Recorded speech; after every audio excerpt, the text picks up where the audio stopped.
Eternal presence, I am the Word made flesh, I am the silence behind the sound, I am the stillness beneath all movement.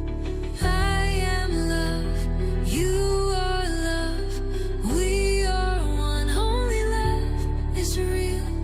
I see you, I hear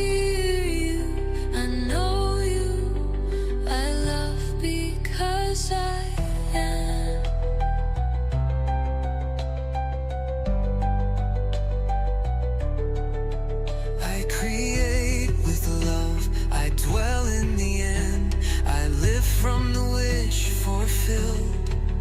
I choose my state, I speak only what I desire to live. I imagine, and it is so. I declare, and it becomes. I walk in victory.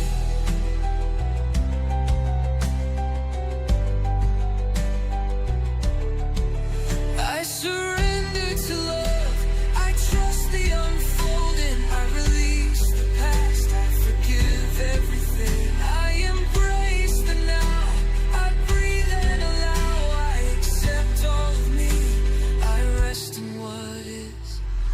I remember who I am, I never left the garden, I am what I choose to embody. I was never broken, I am the dream fulfilled, I'm the healed.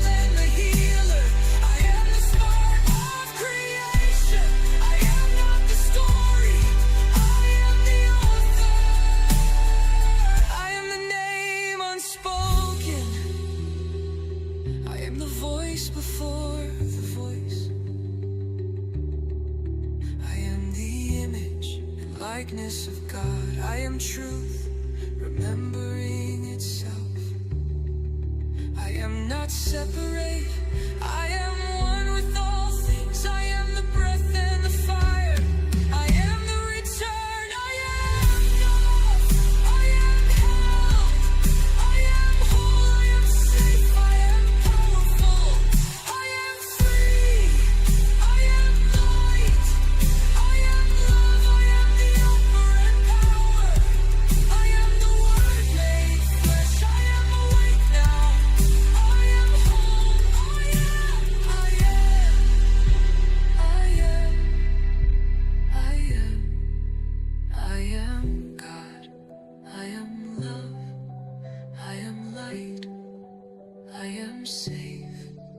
I am joy, I am peace, I am whole, I am one, I am the dream, I am that I breath, I am that I am, I am, I am.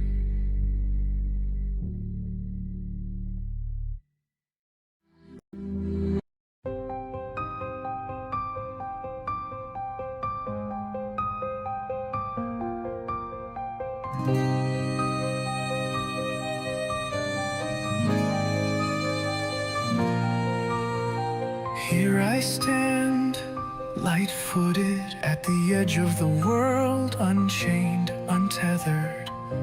The soles of my feet barely touching the ground. Gravity's becoming cloudy now.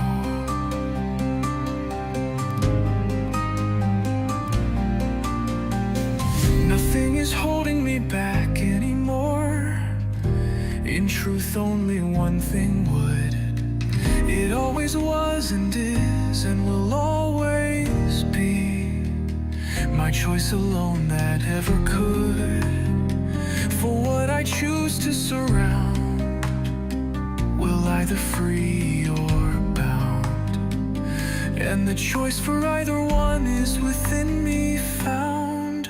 Here I stand now, light-footed, the very edge of the world. I'm unchained, untethered, the tip of my toes barely touching the ground. Gravity is losing me now.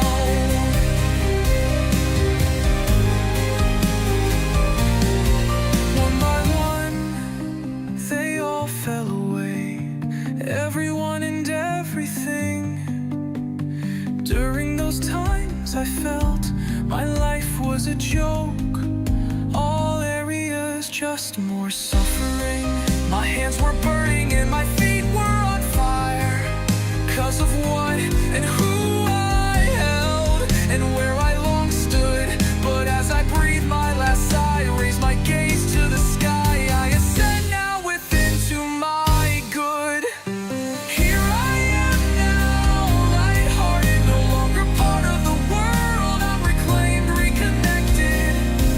The sight of the ground can no longer be found. Gravity has no claim on me. Gravity,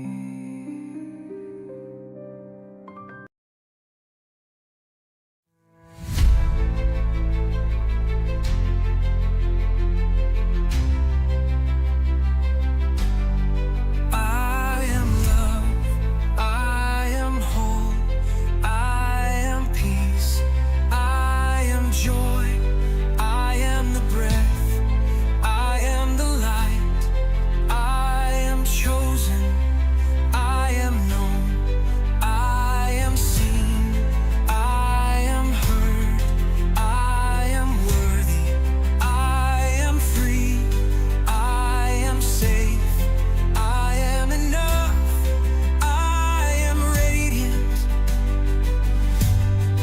I am powerful, I am rising, I am healed, I am held, I am whole, I love me, I trust me, I forgive me, I honor me, I believe in me, I remember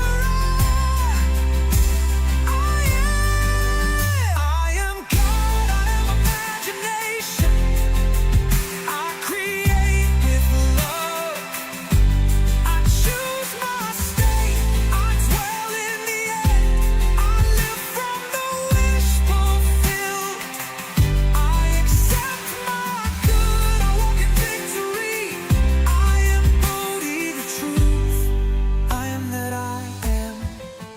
You are love, you are light, you are worthy, you are chosen, you are safe, you are whole, you are forgiven, you are precious, you are divine, you are the radiant, you are the dream fulfilled, you are the word made flesh. We are one.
That is right. Good morning, good afternoon, good evening, wherever you are on this great big earth. This one big playing field. Some say that life is a game. If that's true, then everywhere you go, no matter where you go, it is a playing field. You might even say it's a flat earth gaming field. And we all are under the authority of the dome, the great big dome that covers all. We've gotten down to this. Last season, it seemed like it really couldn't get any more down to the wire than last season. The Astros barely squeaking into the wild card game and then falling on their faces in the wild card against the Tigers. But the Astros said, hold my beer in 2025 and said, you know what? We think we can one up that. We think we can make it even closer than 2024. And let's not only not win the division,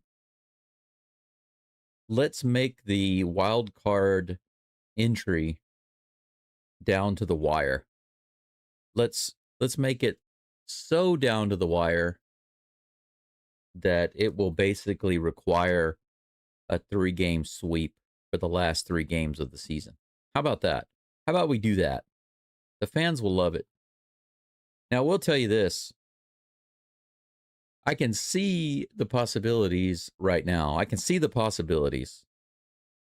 I wouldn't say that I'm particularly enjoying it, but I can see the possibilities of winning out, squeaking into the wild card, winning the wild card, and then playing the Mariners in the ALDS, and then knocking the Mariners out of the playoffs. How awesome would that be?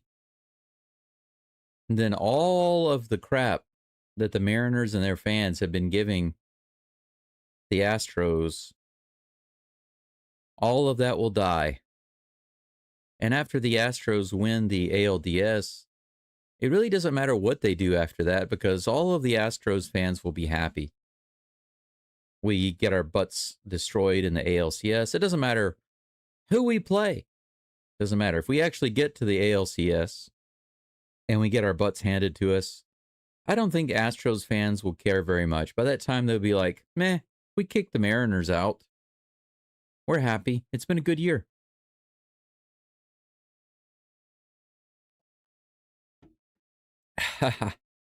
Braden says, I'm stressed. No reason to be stressed. Don't worry about it. What happens, happens. Angel Frias, man of culture, welcome in. Good to see you. Welcome back, everyone. Fox at Bat, good to see you here. And of course, Braden, it's good to have you here.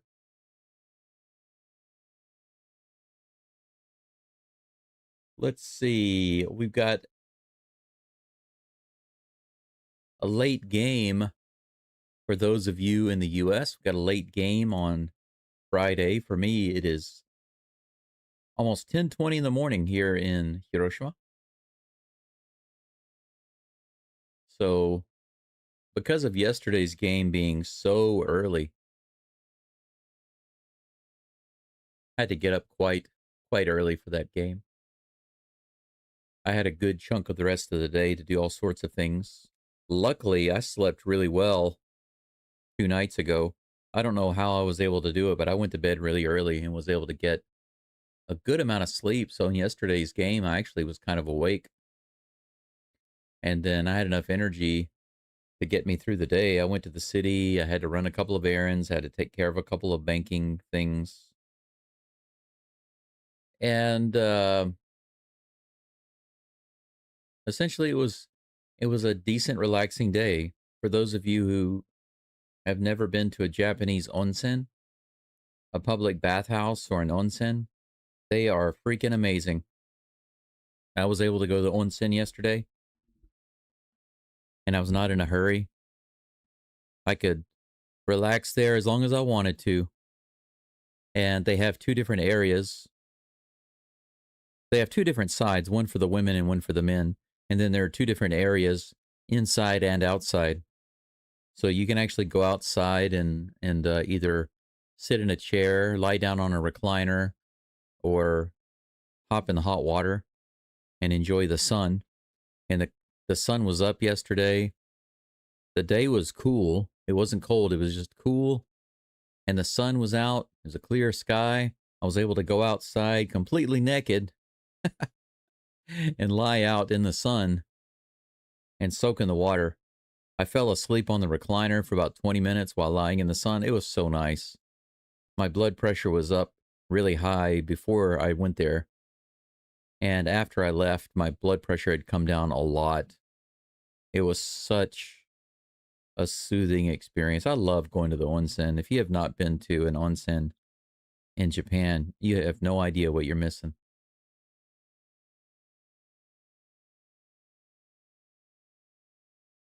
Jeffrey says we could end up in a three-way tie with Boston and Detroit for the final two spots. Well, if we end up with a tie, then Boston and Detroit will get them, not us. Because Boston and Detroit own the tiebreakers against us, so we have no choice.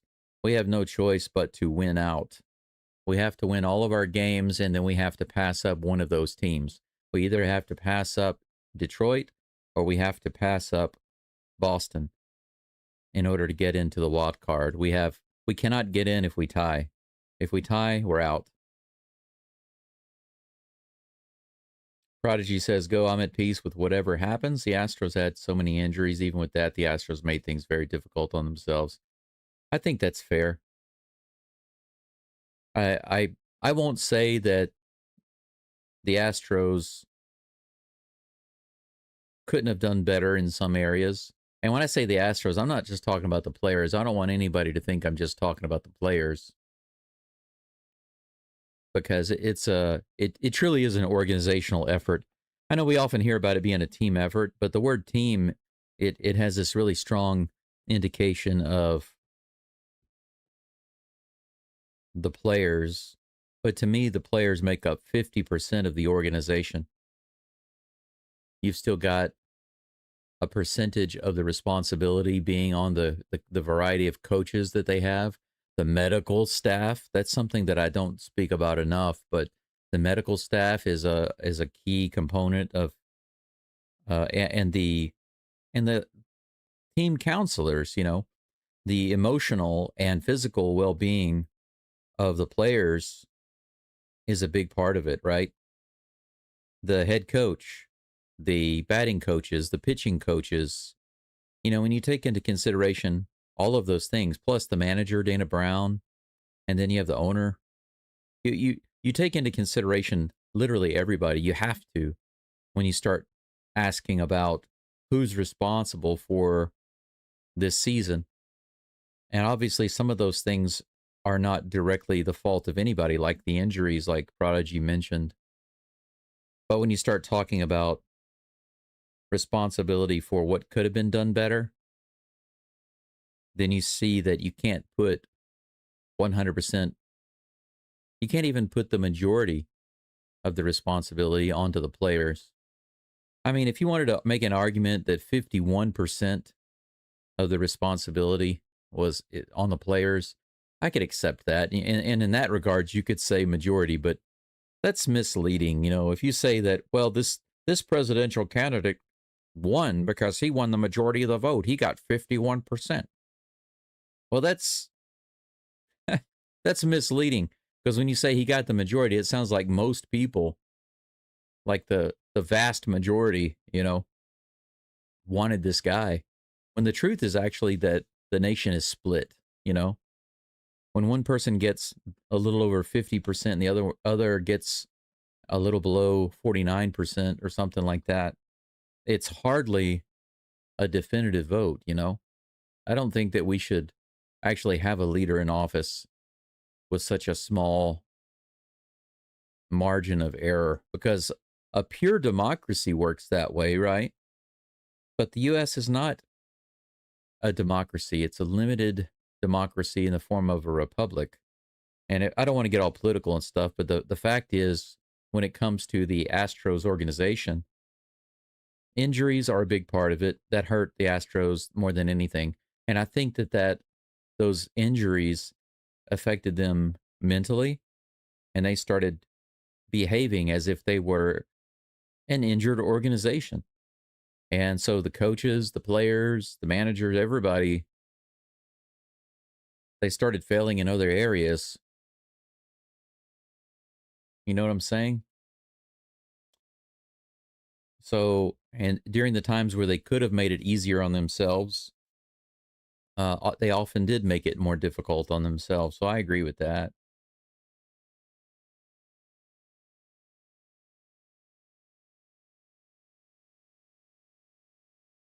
Yeah, you're right, Fox.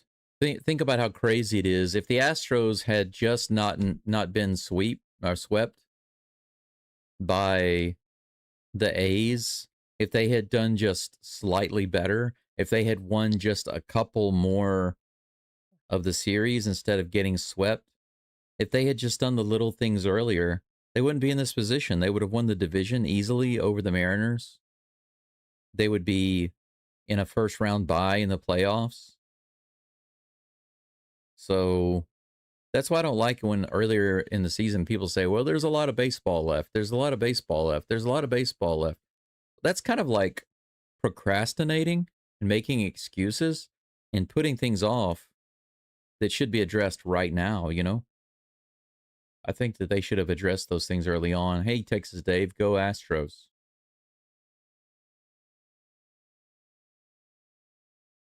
Prodigy's right. The Astros played some lackluster games and lost games to a lot of teams they should have beaten. Yeah, I mean, we got swept at home by the A's in 4 games. Kurt hit like 1,000 home runs off of us. Right now, the Tigers are winning 3-2 against the Red Sox. That game is pretty close. 1-run game right now.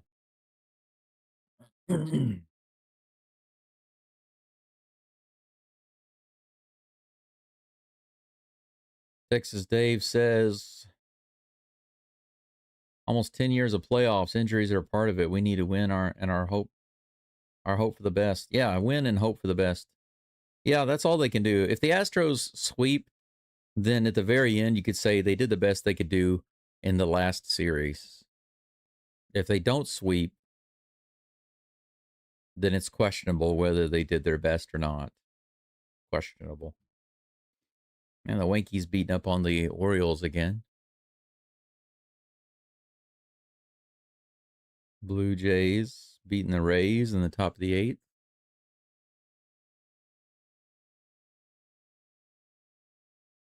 Bottom of the 8th. Red Sox have scored another run. It's 3-2. Hey, look at that. The Gardenians are losing to the Strangers 7-2. The South Oklahoma Strangers, the AAA club.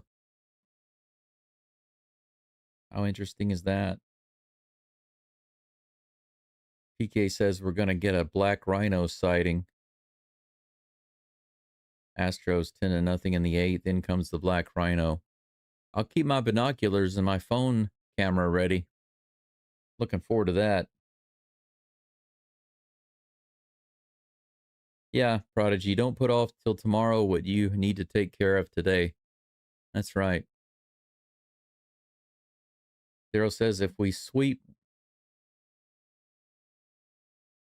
we get a shot. Anything less would be a disappointment. Yeah, sweeping is the only option. If they can't get a sweep, it's over.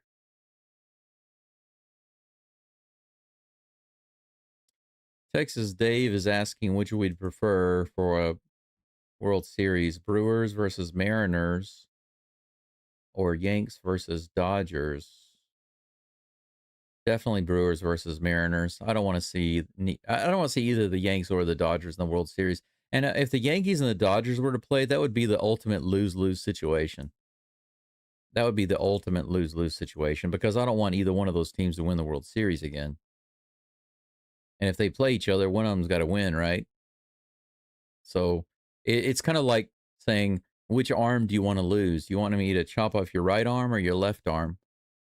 I don't want to lose either one, thanks.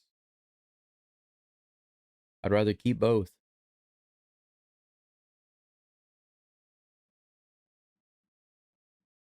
The black rhino. I'm going to keep the black rhino in the back of my mind. As a matter of fact, PK, now that you mention it, I'm going to get a portrait ready for the black rhino because I don't believe I have.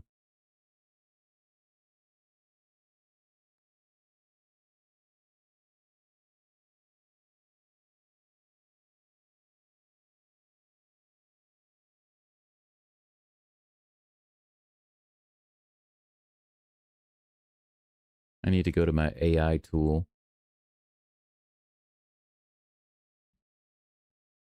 Pull up a picture of JP France.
All right, PK, I am creating a really funny image using AI of JP France. So if he comes in the game, he's going to get a very special portrait. You just wait.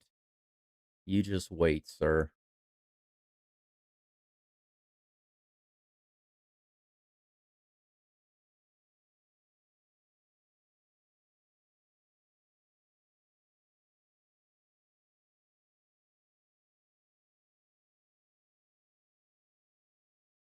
Yeah, right now they're saying that if the Astros sweep, then the Tigers or Guardians have to lose 2 of 3, or the Red Sox have to lose all 3.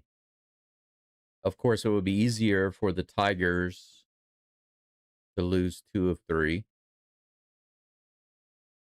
I'm sorry, to win 2 of 3.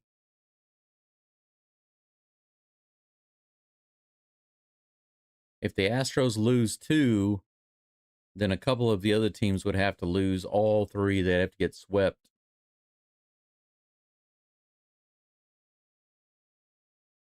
The Guardians are losing right now, big time, to the Strangers. The Strangers are winning like 7-2.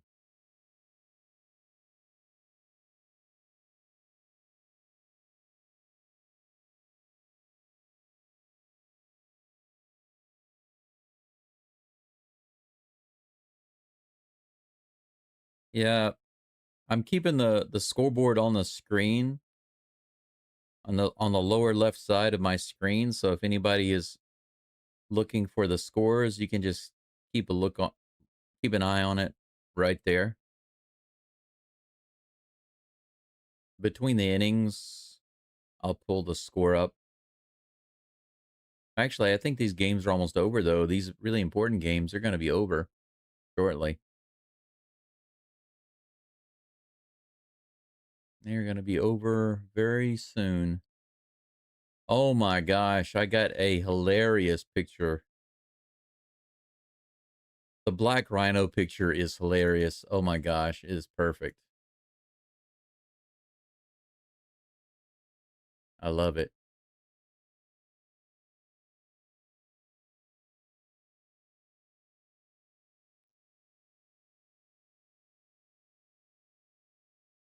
Yeah, it's tied 3-3 in the bottom of the 8th.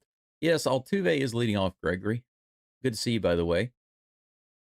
And Glenn, morning to you. I just saw your message. you're listening in, good morning to you. Good to see you.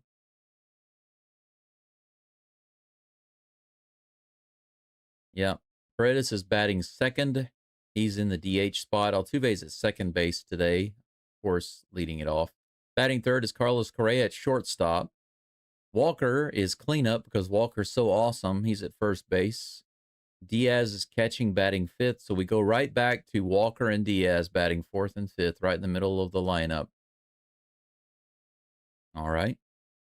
I guess we didn't learn anything with Caratini in the lineup yesterday or the day before. Yesterday. Yeah, it was yesterday. Zach Cole batting sixth in center field. Cam Smith in right field batting seventh. Ramon Urias in at third base batting eighth. Mauricio Dubon in left field batting ninth. No, Toronto doesn't have anything to do with us. There's nothing that can be done with Toronto.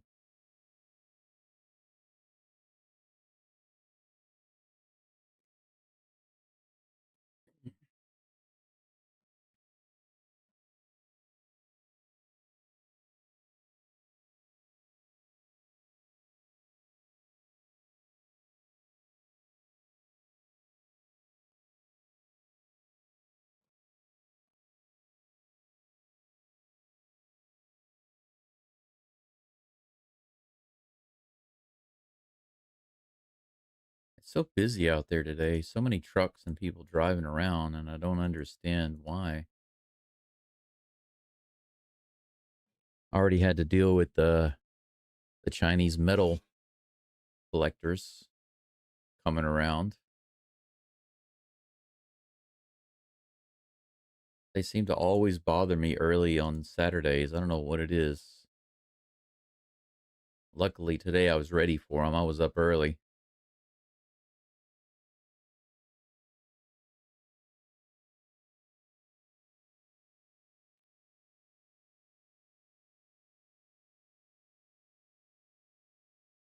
There we go.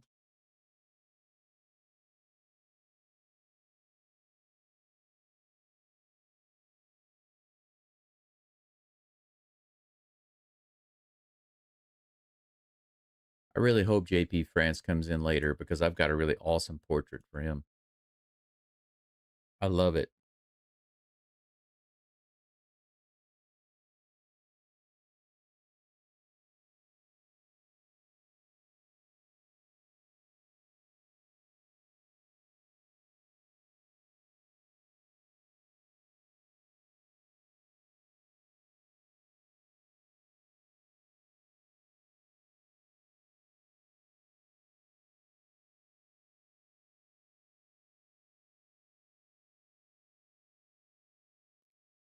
We're getting close to the first pitch. Altuve putting his helmet on in the dugout. Kyle Hendricks is on the mound today for the Broken Angels. The Fallen Angels. I meant to say the Broken Halos.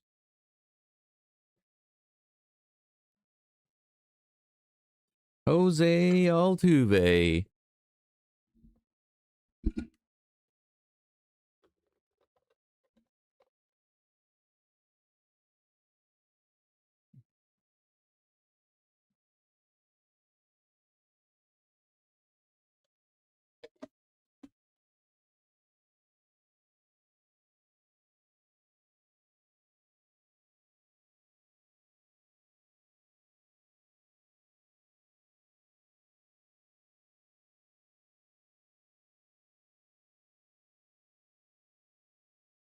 Hey, Steel Viper, good to see you. Thanks for being in. Let's hope for a win tonight, but even more important, let's hope everyone's doing all right. Priorities. Everybody doing good? Everybody alive, awake, feeling good, not in pain? Good. Now we can watch the game and hope for the best.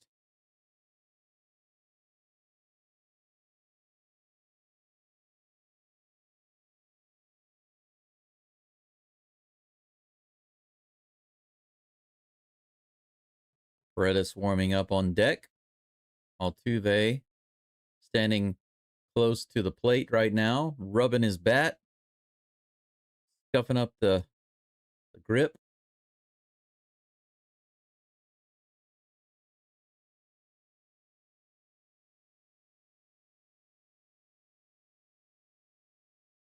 Hopefully the strangers will say, you know, we don't like the Astros, but we really need a Texas team in there, you know?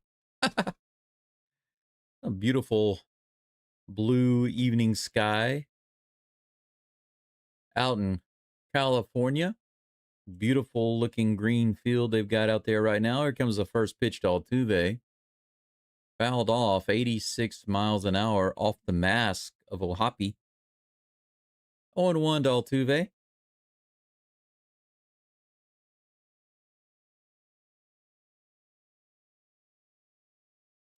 Give Boston the Boston curse. 0-1. Here comes a pitch from Hendricks. Right in there on the changeup. 78 miles an hour. 0-2 to Altuve.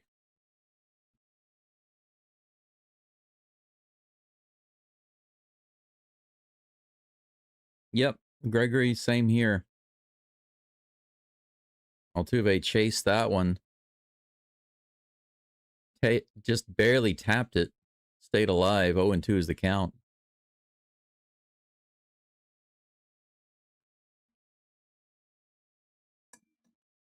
Got my second cup of coffee on the way. It's going to be a weak cup, but it'll do. Here comes the 0-2 pitch. Low and outside again on the changeup. He lets that one go wisely. 1 ball, 2 strikes to Tuve. 1 ball, 2 strikes to Tuve. Here comes the next pitch. Strike 3. Took a pitch right on the outside edge. Hendricks starts the day off. Starts the evening off with a strikeout of Altuve. Looking kind of surprised to see the aggressive Altuve taking that pitch for strike 3. Isaac Paredes comes to the plate with 1 out, nobody on. Top of the first. Woo, 86 right in there on the sinker, 86 miles an hour. Hendricks is putting the ball in the zone, and he's throwing a couple outside the zone, but not by much. Got to swing at those. Hey, that's ripped down the line, but foul. That was a nice inside rip. 86 mile per hour pitch, but Paredes got around on it too early. It's 0-2. Hey, Steel Viper, nice. Steel Viper starts me off with a nice $10 super chat, and that one is more than all of the donations I got yesterday combined. 86 miles an hour above the zone, and Isaac Paredes chased it. That was kind of opposite world there.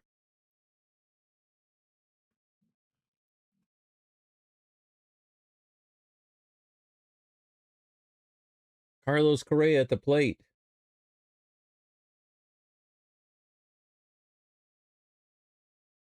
First pitch to Correa on the way, 86 mile per hour sinker. They continue to take pitches right in the zone. What is with that? That's the let's get this going super chat from Steel Viper. Stan Sept, 1999. Another ball right in there. Curved ball right in the lower part of the zone. 2 strikes in a row taken by Carlos Correa. Stan Sept, thank you so much. Kind of early, but for the win. Go STROS. Thank you so much for that.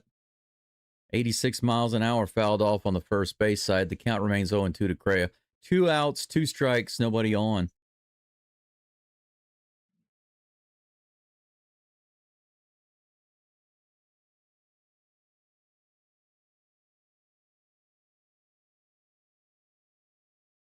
Low and outside, ball 1.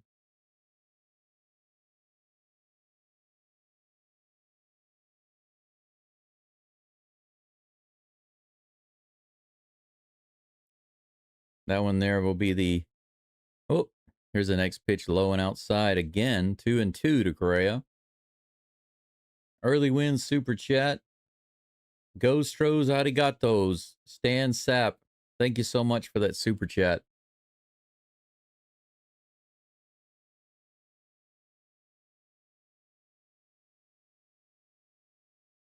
Oh, I still got the A's logo up. Thanks for pointing that out. Sorry about that. There's always something. It seems like there's always something. Some of these things don't automatically update, so I have to keep changing them. 87 at the top of zone, fouled off.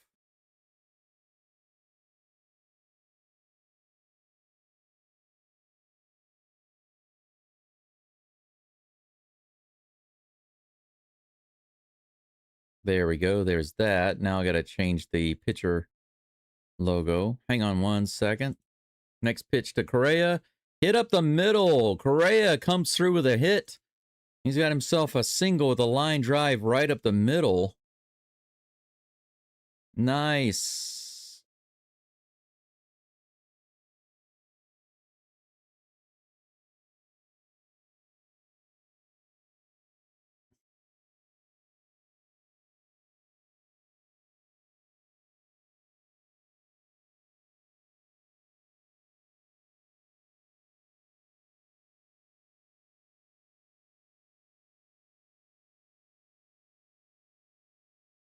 First pitch to Christian Walker is outside and low for a ball.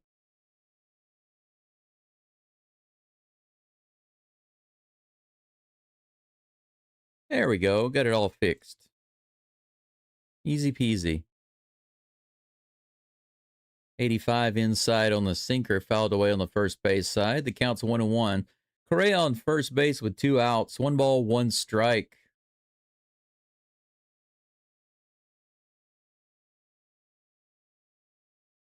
Out of the inning, going into the bottom of the 9th. Nice.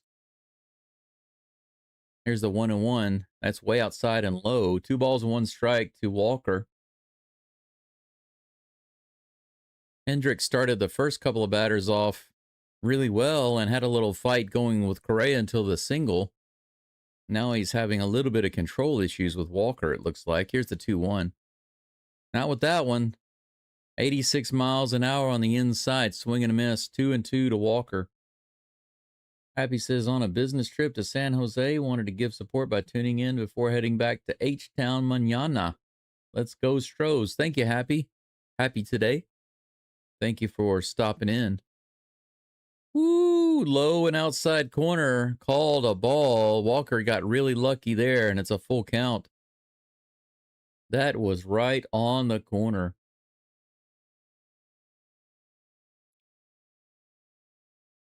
Bottom of the 9th, the Tigers and the Sox are tied 3-3. Walker hits that one deep but playable to center field, and that's going to be out number 3. It is. He catches it. 1 lobster. 1 hit. We'll go to the bottom of the first, 0-0. Jason Alexander will be on the mound shortly.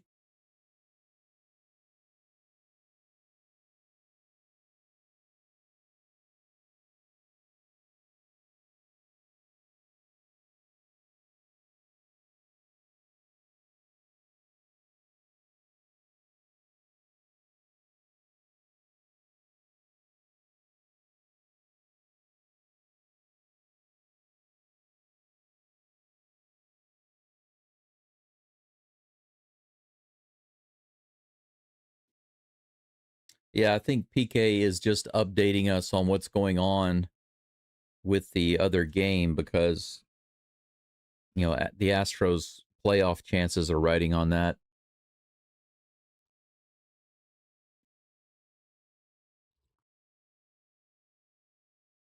Goodness gracious. This second cup of coffee isn't bad, actually. Yep, bottom of the 9th. I think I can pull it up on the ESPN game tracker. There it is. Cleveland is being destroyed by the Strangers. 7-2. How about that? In the bottom of the 9th, 7-2. Boston just got a single center field. They are on base with no outs. Or one out, I'm sorry. One out.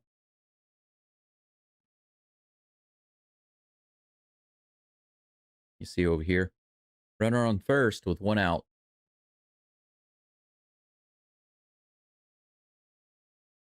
Rafaela at the plate. All they need is one run, right? Just one run.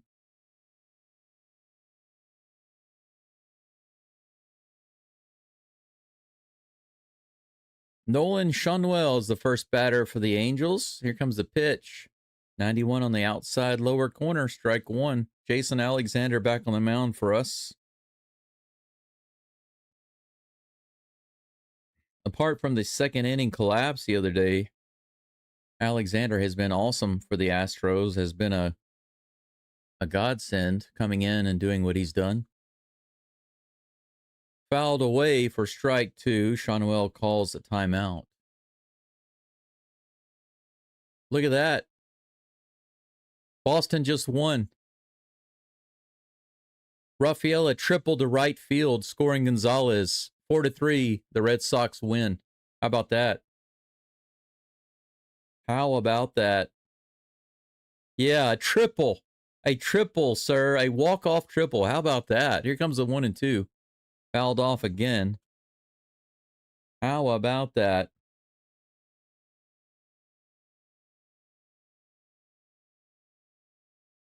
And by the way, the Red Sox clinch the playoffs. Oh, that's hit pretty hard to right field. Cam Smith is underneath it. Luckily, the park contains it, and that's out number one. Phew. That's the final score right there. Red Sox 4, Tigers 3. That'll do, Pig. That'll do.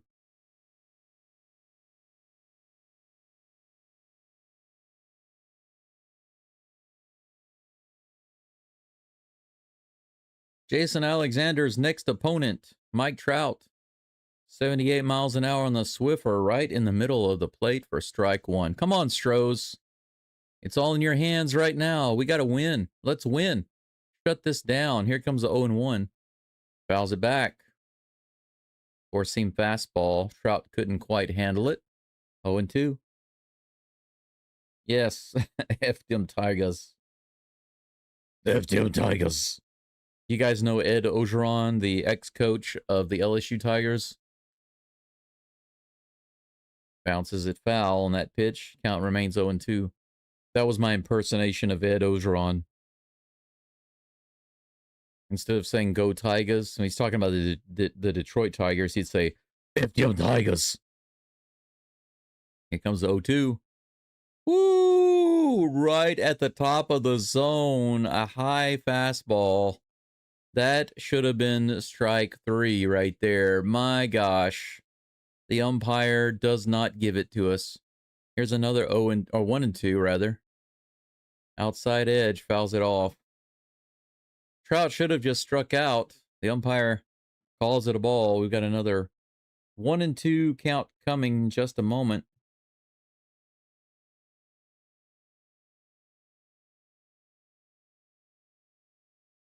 Here comes the toss.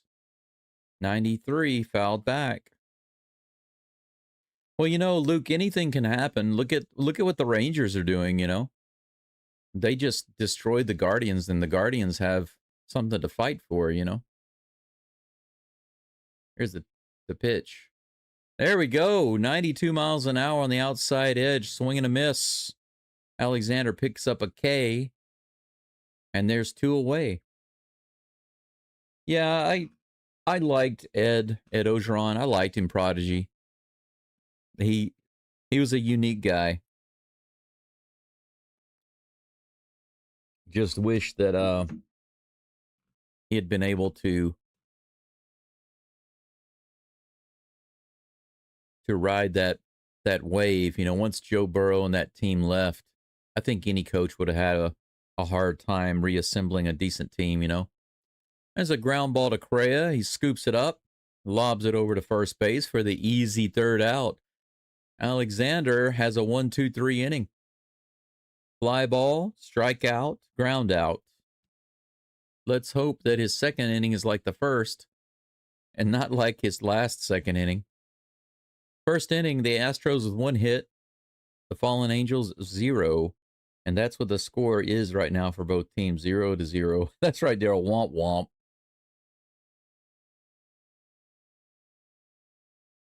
Yep, right now, as of right now, it's still in the hands of the STROS. Still in the hands of the STROS. Let's see here. Let's take a look. We can jump over right quick. It's in the bottom of the ninth with 2 outs. The Guardians have a guy on second base, but this game is over. This game is going to be over. Yeah, the Mariners, yeah, but it doesn't matter what the Mariners do. This game against the Strangers, Maton is on the mound. This game is over. There's nothing that the Guardians, yeah. Schneemann just struck out. The game is over. The Rangers won 7-3. So that's done. I knew it was going to be done when I saw Maton was on the mound.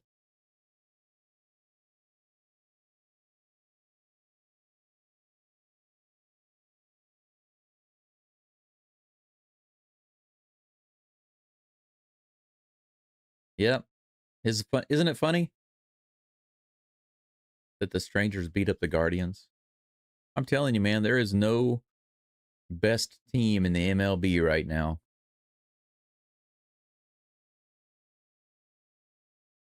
Whoa. I left that up there on the screen for too long, but maybe it won't be a big deal. Usually they don't give me copyright claims. I have yet to receive a copyright claim when I'm not showing game content. That is one thing I have noticed. So if it's showing on the field play, MLB really doesn't like that. They claim it really quickly. Yainer Diaz is at the plate. 85 up and in, ball 1. This umpire so far is not calling that fastball or those pitches right above the zone. I don't mind it as long as it's consistent. Here comes the 1-0 pitch. That's in there. In the top of the zone. Strike 1.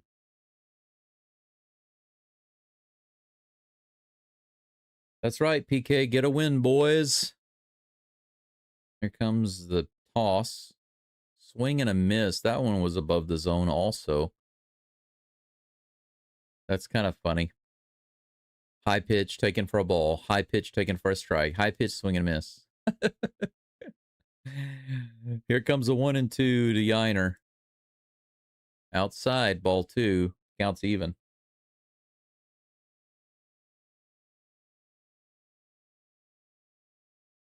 Yeah, Nick Kurtz basically owns the Astros, but I'm sure he owns a couple of other teams as well. That's hit into left field, and it's going to go over the head of the left fielder. Diaz should be able to stroll into second with a double. That one kept floating. Nice hard hit by Diaz out to left field. Beautiful hit. Yeah, if Yainer keeps getting hits today, you know it's going to be a good day. We've got a lead-off runner in scoring position. How about that? Zach Cole comes to the plate, followed by Cam Smith. I did hear some interesting stuff about Zach Cole yesterday. They said that he's been working on trying to strike out less, because he has a lot of strikeouts. He was struggling even earlier. There's the final score with the Red Sox coming back and beating the Tigers. Here comes the 0-1 pitch to Cole. Swing and a miss. That ball was way outside. So this pitcher knows that Cole has an issue with strikeouts. The catcher set up way outside, and they threw it over there, and he went after it. It's 0-2. All of his home runs this year are off of right-handers. Another pitch low and outside. 1 ball, 2 strikes.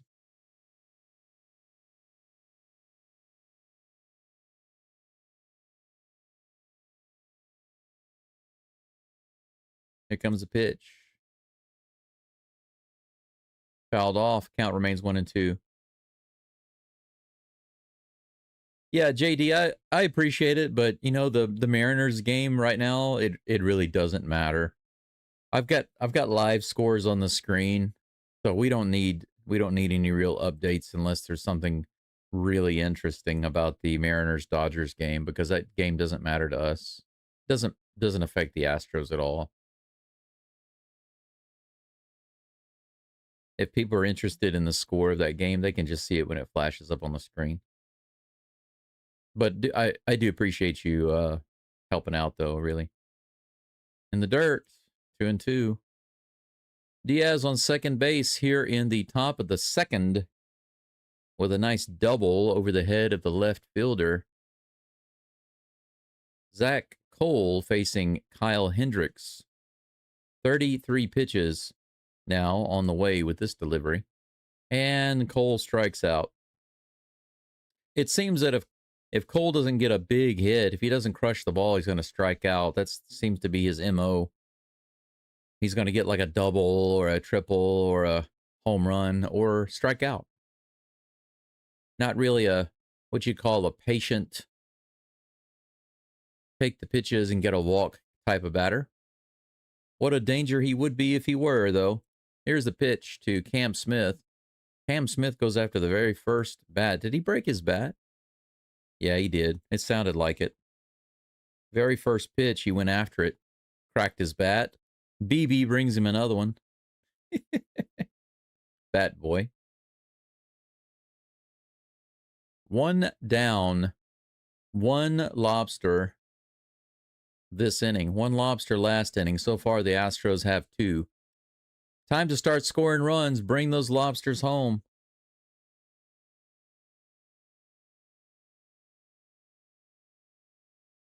Here's the toss. 80 miles an hour on the outside edge. The changeup. Swing and a miss. 0-2.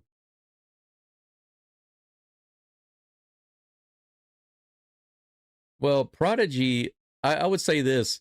Cole was watching Walker, and he was like, okay, Walker strikes out a lot. He has the ability to homer, but he doesn't do it too much. So what I'm going to do is I'm going to homer and strike out. So I'll learn from his strikeouts, but I'll do better in homers.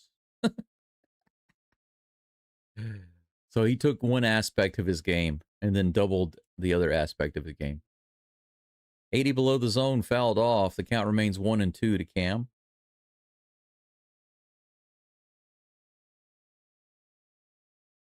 Hey, yeah, Smith has improved now. He's got 1-2. Do we miss Verlander? Maybe you mean classic Verlander, JD.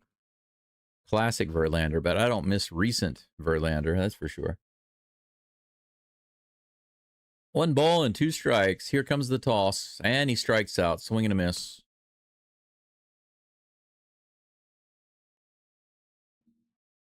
Hendricks just racking up the strikeouts with the Astros now.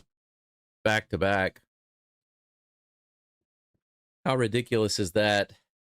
Yainer Diaz comes up. Yainer Diaz, out of all of the possible players, Yainer Diaz comes to the plate, gets a double right off the bat, and we have 2 strikeouts in a row. Here's a pitch.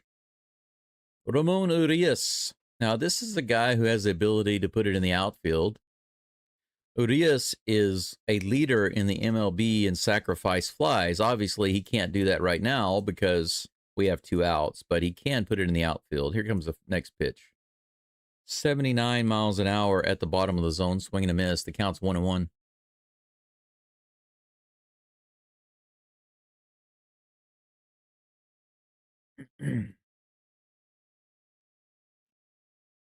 It would be nice to have a dominant shutdown ace.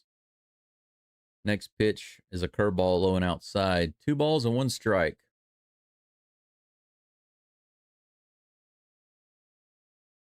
Yeah, I think everybody knows. Everybody knows that Walker's not that good.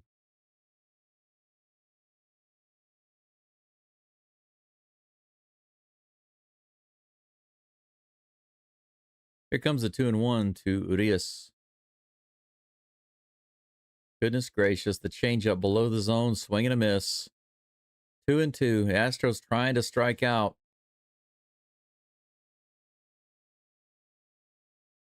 These swings don't even look like they're full of effort. I need to see some effort. I need to see. Speaking of lack of effort on the swing, strikeout, low and outside, completely below the zone and way outside off the plate. Urias swings and strikes out. So the Astros get a double with Diaz right off the bat, and their response to drive him in is strikeout, strikeout, strikeout. Not a single guy could put the ball, even not a grounder to move him over, not a line drive, not a fly ball to sacrifice him over, nothing. And the swings look lethargic. I don't want to be that guy, but these swings did not look like they were actually putting any effort into it. That was such a pathetic series of at-bats for the Astros. I don't know what to say about it. I don't even know what to say.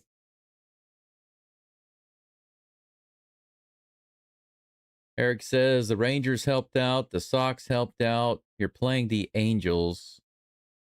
Not much more can be done unless the umpires put the ball on a tee. Come on. And right now, Eric, the umpires are actually helping the Astros a lot because so far they've been calling a really good zone. I mean, the balls that are just barely above the zone are just barely outside of the zone. He's calling them balls. If it touches the zone or if it gets in the zone, he's calling it a strike. So far, you could say that the umpires are helping the Astros. I mean, they're helping both teams because they're calling it both ways, but I haven't seen a single pitch yet that's like, whoa, that could have been called the other way.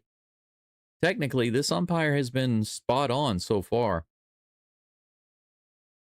So I'm with you on that. Everybody's doing everything they can. I mean, we're playing the freaking Angels.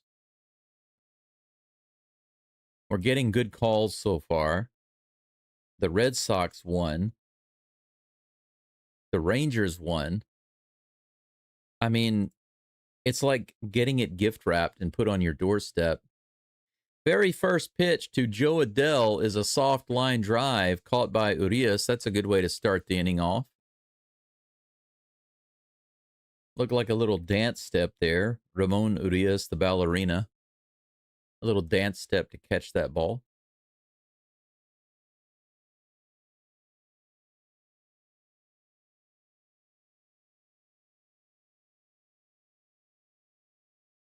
Here's the next pitch.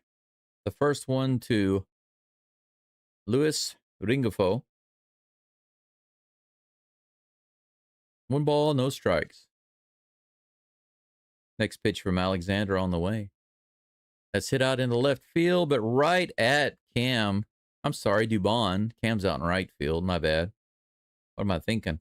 What am I thinking about? They keep shuffling players around. It's not my fault. It's Espada's fault. Blame it on Espada. He's got me all mixed up. Even if Urias is on second base or Doobie's on second base or whatever, I still want to say Altuve, you know? Altuve, Urias scoops it up and goes to first. Next batter at the plate.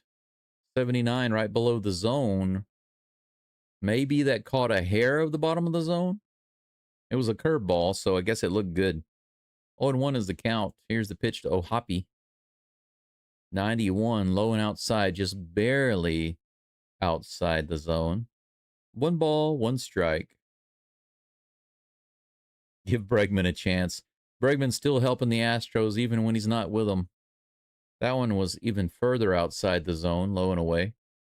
2 balls and 1 strike. Alexander with 20 pitches now. 15 in the zone. Ohapi takes a timeout. Steps out of the batter's box. Probably want to scan that QR code for DQ in the back. Get that app and get some ice cream. Swing and a miss. 2-2.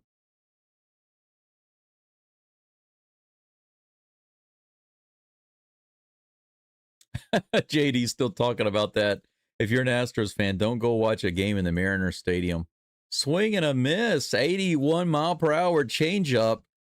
Jason Alexander picks up another strikeout. Nice short inning. That's what I like to see right there. Short inning. Don't give the other pitcher a chance to rest. 3 up and 3 down.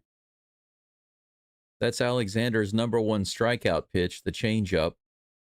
What a great inning for Alexander. Absolutely, Luke, it was.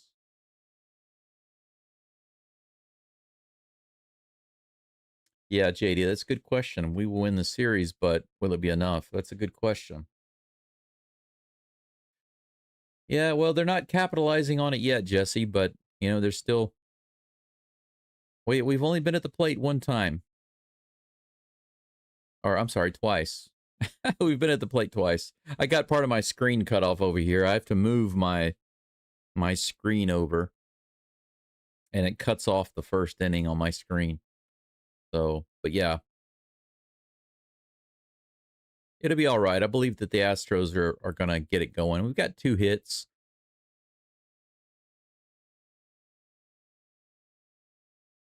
I think Joe Espada needs to hire a professional shaker. A coach that just goes around and his job is to grab the players and shake them to wake them up.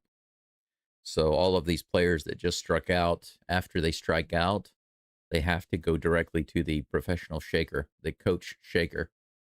And he will shake the crap out of them before they go back out onto the field. And if they get a little bit of whiplash, even better.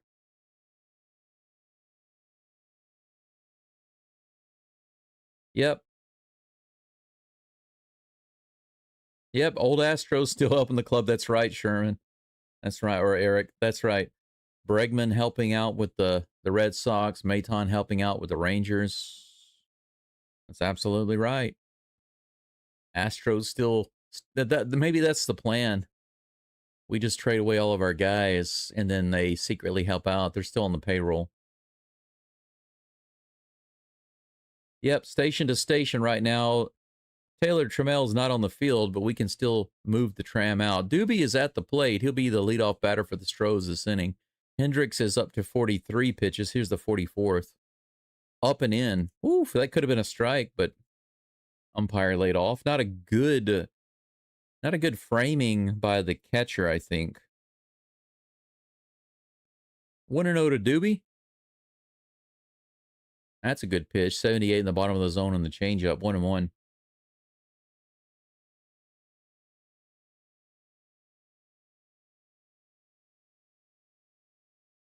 Yeah, Paris Chica, I'm not satisfied with his calling at third base. Whoa. Wow. Look at that pitch, guys. Can you see that? That was in the upper outer part of the zone, 100% in that corner, and it was called a ball. 79 on the... And Doobie goes after the pitch on the outside of the zone and fouls it off. What are you doing, man? Crazy world right now. 2 balls and 2 strikes to Doobie. Here comes the 2-2. 86, that's right in there, but fouled back. The count remains the same, 2-2. Yes, that's right, Eric. You strike out, go directly to shaker. Do not pass go. Do not collect $200. Here comes the toss to Doobie. That's hit high in the air to the third base side. That's going to be put away easily for out number 1. Lazy fly ball, and that brings up my personal hero and all-time favorite guy, Jose Altuve. The oldest players to lead teams in hits and home runs on that list is Jose Altuve in 2025 at 35 years of age, 155 hits and 26 homers. That's crazy. Here comes the pitch. Inside, good take. Ball 1. Doobie didn't go deep. Doobie go dugout. Yeah, the Mariners fans, they are something else. This is a tapper to third. Easy ground out. Sounded like Altuve might have broken his bat on that one. It was a crack off the fists. Altuve grounds out, and that's out number 2. Easy inning so far for Hendricks, but now that the Astros are down to their last out in this inning, that means they can score some runs, right? Isak Paredes back at the plate. Hi. Big lollipop style curveball. Easy take. 1-0 is the count. How about a homer, Paredes? Just lift one softly over the fence. Gently and softly over the fence. Don't make it hurt. Just gently lift it over the fence. 2-0.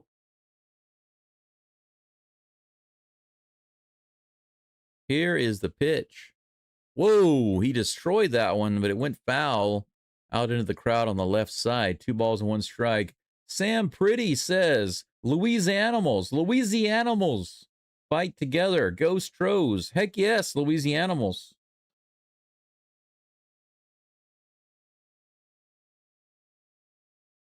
Next pitch on the outside, changeup, swing and a miss. 2 balls and 2 strikes to Paredes. Thank you so much, Sam Pretty, for that awesome super chat. I'm going to say, show enough. Go STROS. Caesar, thank you. Thank you for that that strange looking sticker. That's a gamepad with a cast on his arm. That's another grounder to third. He lobs it over to first base. Easy throw over there with Paredes just jogging. 3 up and 3 down. Kyle Hendricks mimics Jason Alexander's inning with just a few pitches. Man, this is a quiet, uneventful game so far. The Astros do have a couple of hits. But man, it's like leadoff double. Yeah. Strikeout, strikeout, strikeout. Wah. And then the next inning, out, out, out. Infield fly, infield tap, infield grounder. So sad. So sad. The pitch count right now, if you're interested in that, Mr. Texas Grass wants to know. Hendricks has pitched 56. So his pitch count is really high just to be through 3 innings. 38 of those in the zone. So the Astros are making him pitch. Well, at least they were until this inning.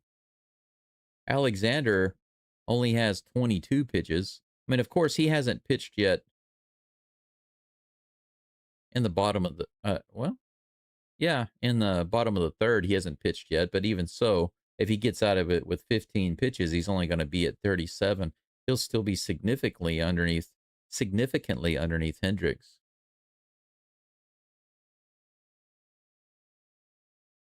But Alexander's pitch count looks great right now. 22 pitches and 17 of those in the zone. Those are good numbers. He's had to do the minimal at the plate so far.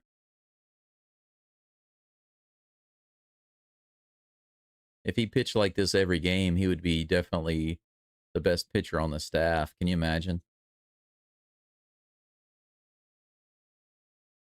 Here's the toss.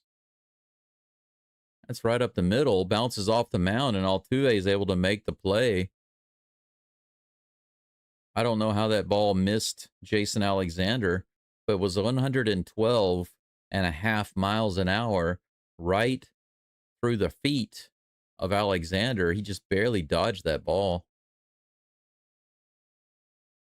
Bounced off the rubber, basically, off the mound. Altuve happened to be right there. Good luck for the Astros. 1 down. Christian Moore at the plate for the Angels. I'm sorry. Christian Moore was the guy who just grounded out. I misspoke. Denzer Guzman is at the plate. He hits this one straight up in the air on the second pitch. Altuve's underneath it and puts it away. So Altuve gets the ground out on the first batter, on the first pitch, and on the second pitch gets the fly out. Nice. 3 pitches, 2 outs. Bryce Teodosio comes to the plate. Have you guys ever been to this, the Light Up the Park that they have between November and January at Daikin Park? Have you ever been to that? I'm curious about it because in Japan, they have what are called illuminations. It's basically the same thing. They start doing illuminations kind of in November, and some of them run through January. That's a line drive hit. The first hit of the game off of Alexander. Single for Teodosio. One runner on with 2 outs. No 3 up and 3 down this inning, but 4 up and 3 down sounds good. Nolan Shanuel comes to the plate. But yeah, I love the eliminations. I love the eliminations in Japan. They're also perfect for dating. They're really perfect for going on dates. They're just so full of atmosphere and food and drinks. It's really nice.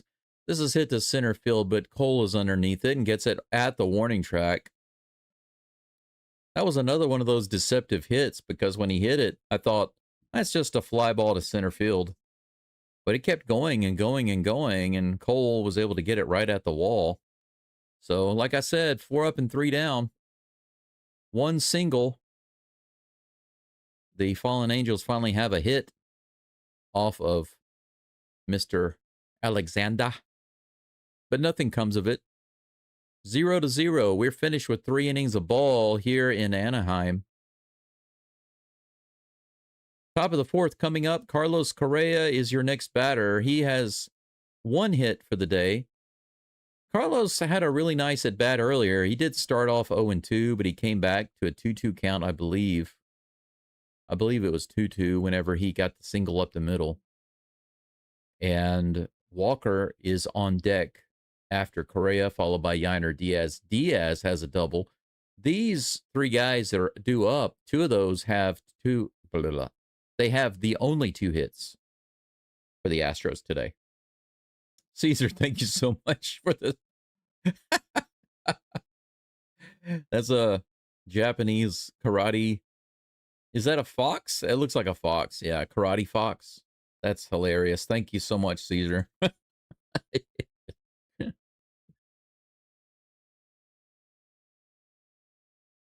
Yeah, Caesar actually was the only one to send me any super chats yesterday, so thank you for that. I did get a buy me a coffee. Somebody clicked on my buy me a coffee link and, sent me a buy me a coffee. So thank you for that. I don't know which person sent that. I think unless I put it in the name, I think I put it in the names yesterday. I think it might have been 2 days ago that the buy me a coffee was sent, but thank you for that. I appreciate that.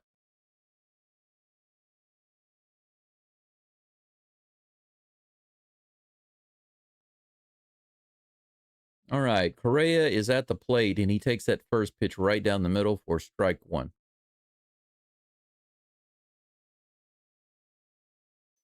Daryl says, yeehaw! 85 above the zone. 1-1. John, did you deliberately spell Detroit as Detroit? Detroits? It's like a combination of steroids and Detroit. Here's the 1-1. Up and in. Good take. 2 balls and 1 strike to Correa. Welcome to Shutout Park. Yeah, it's going to be a double shutout today. We're going to go through 20 innings. 0-0.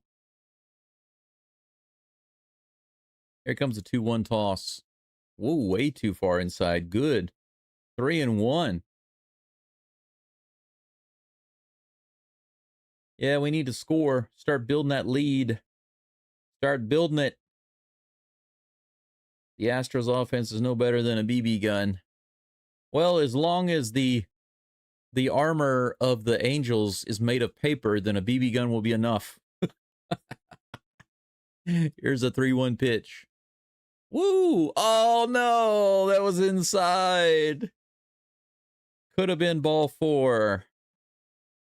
Could have been ball 4. That was an inch out of the zone, right? An inch inside, and Correa thought that was ball 4, but it is a 3-2 count now. Hey, Correa almost gets the single up the middle with the line drive, but it's called by the second baseman. A full count line drive out. So Correa gets robbed on the walk. And then he gets robbed with this simple line drive up the middle. That was unfortunate. And we have our all-star at the plate, Christian Walker. Aaron Judge, Shohei Ohtani have nothing on us. We have Christian Walker. Here's the first pitch. That's hit hard out to right field, and it sails off into the crowd. That was possibly home run distance. Probably was, knowing that Christian Walker is a beast. The Angels know that there's no way they can contain Walker inside the park, so the best they can hope for is to get him to foul it off. Here comes the 0-1 pitch. Walker takes it inside for strike 2.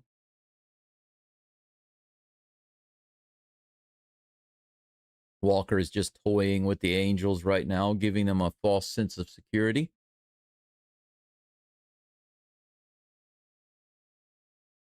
Yeah, it would be nice to see Jordan out there, but it is what it is. Here comes the 0-2 pitch. Outside and low, Walker takes that one. He's like, yeah, and I'm not going to swing at that garbage. 1 ball and 2 strikes.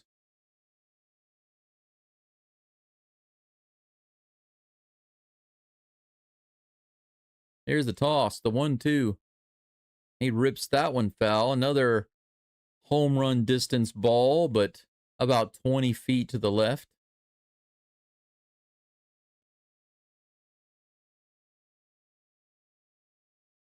They show Trout over there. He's like, this guy's dangerous, guys. You got to be careful. Here comes the 1-2. Again, he blasts it foul. Walker just toying with Kyle Hendricks right now. He's like, I'm going to hit a home run. So I'm just going to spread it around the park to give some of these fans something special to remember me by. Outside, 2 balls and 2 strikes. See, Christian Walker is a very generous big-time hitter because he keeps fouling these balls off, and many fans get a souvenir of the best hitter in the MLB. Here's the 2-2. He fouls it back. Count remains 2-2. Yeah, these are the high-pressure CO2. I used to have one of those pellet guns that shot pellets. Do you remember those? You could pump them up. And whenever you shoot with those, you could kill little animals with those. You could kill birds with those. Maybe a squirrel if you got a good shot. That's hit hard to center field. It's all the way out to the wall, and it's a homer. What did I tell you? I told you, you guys cannot let Walker have a swing at the plate. Shohei Ohtani, who's that? Aaron Judge, don't know that guy. Christian Walker, everybody knows Christian Walker because all he does is homer all day, every day. Straight away center field. The center fielder climbed the wall, but that ball went into the trees. 1-0 Astros. Yainer Diaz at the plate. He had a nice double earlier. Astros now with 3 hits. Walker's like, yep, that's right. I told you. Told you. Spread around a few souvenirs for the crowd first and then launch one to center field. What did I tell you? You guys need to listen to me. Wall. Yainer's booking it. He's going to have to hustle to second, and he gets in there with another double. Yainer Diaz, back-to-back doubles today. He was thinking that was going to be a homer, so he had to suddenly turn on the app. Change up out over the plate. I like how the center fielder tried to climb the wall there. Look at that. He did his best, and then Yainer rips it. An 85-mile-per-hour fastball. 85-mile-per-hour fastball. What kind of a lame fastball is that? 85? Are you kidding me? No wonder Yainer ripped it out there. Yes, Walker just kicked Trout's arse. Yes, he did. All right. Steel Viper, thank you so much for the Skywalker.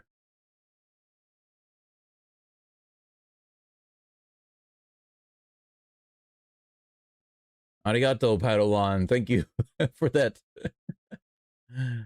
Thank you for that super chat. And Caesar, thank you for the extra $3. Fist bump, baby. Fist bump. There you go. Fist bump. Zach King Cole comes to the plate, and the first pitch is in there for strike one. Here's the next toss. Low and inside, 1-1.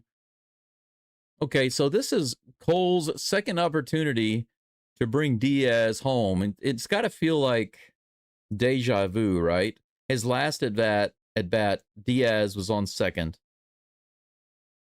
That's hit hard to left field. On the left side, it's fair. Diaz is waved around third base, and Zach Cole is on second base with an opposite field double that he ripped down the third baseline. How about that? Highly unexpected. Man, low and outside changeup. That was out of the zone. Low and outside the zone, and he got the bat on it. Man, he didn't even know where that ball went at first. All right, 2-0 STROS. Let's keep it going. 86 low and inside to Cam Smith. We got one out. Runner on second. Heck yes. Jesse says, yes, another run. Let's go. Yeah, you're right, Tony. We lost a run because the umpire not getting that leadoff walk. That's right. Should have been Correa on base. 2-0.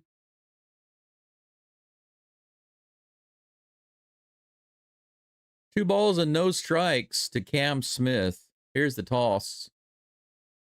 Woo, that was too far inside. Now, I have noticed now that the umpire does miss some of those inside pitches on the right-handed batters. 2 balls and 1 strike. Hey, Prodigy with the $10 super chat. Thank you, sir.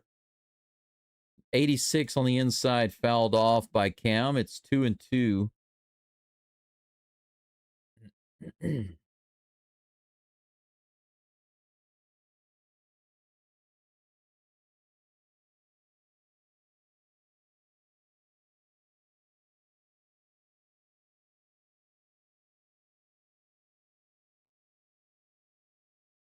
Swing and a miss, low and outside on the changeup. Cam goes after it. Can't get it. 6 strikeouts for Kyle Hendricks. Prodigy, arigato gozaimasu. A little bit of Japanese for you there, sir. Thank you so much for that $10 super chat.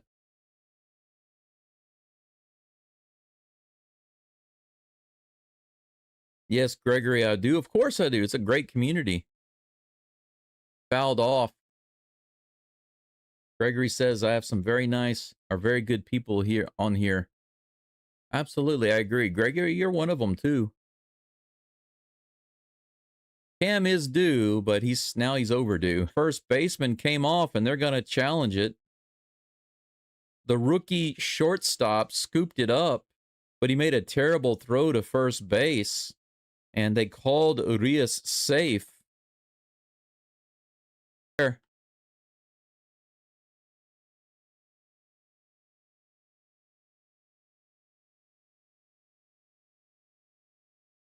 You know, this is going to be a tricky call because he clearly moved his foot back towards the bag, but whether it actually touched the bag or not is not definitive from that angle. Here's another angle.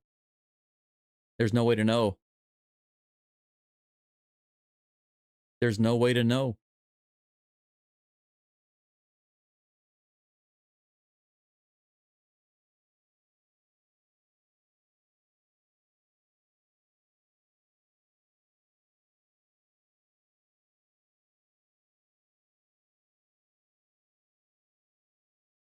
If they show another angle, they show it again, I'll try to show it to you. But the thing is, he was called safe, so it has to clearly show that his foot definitely got back on the bag in order to overturn it.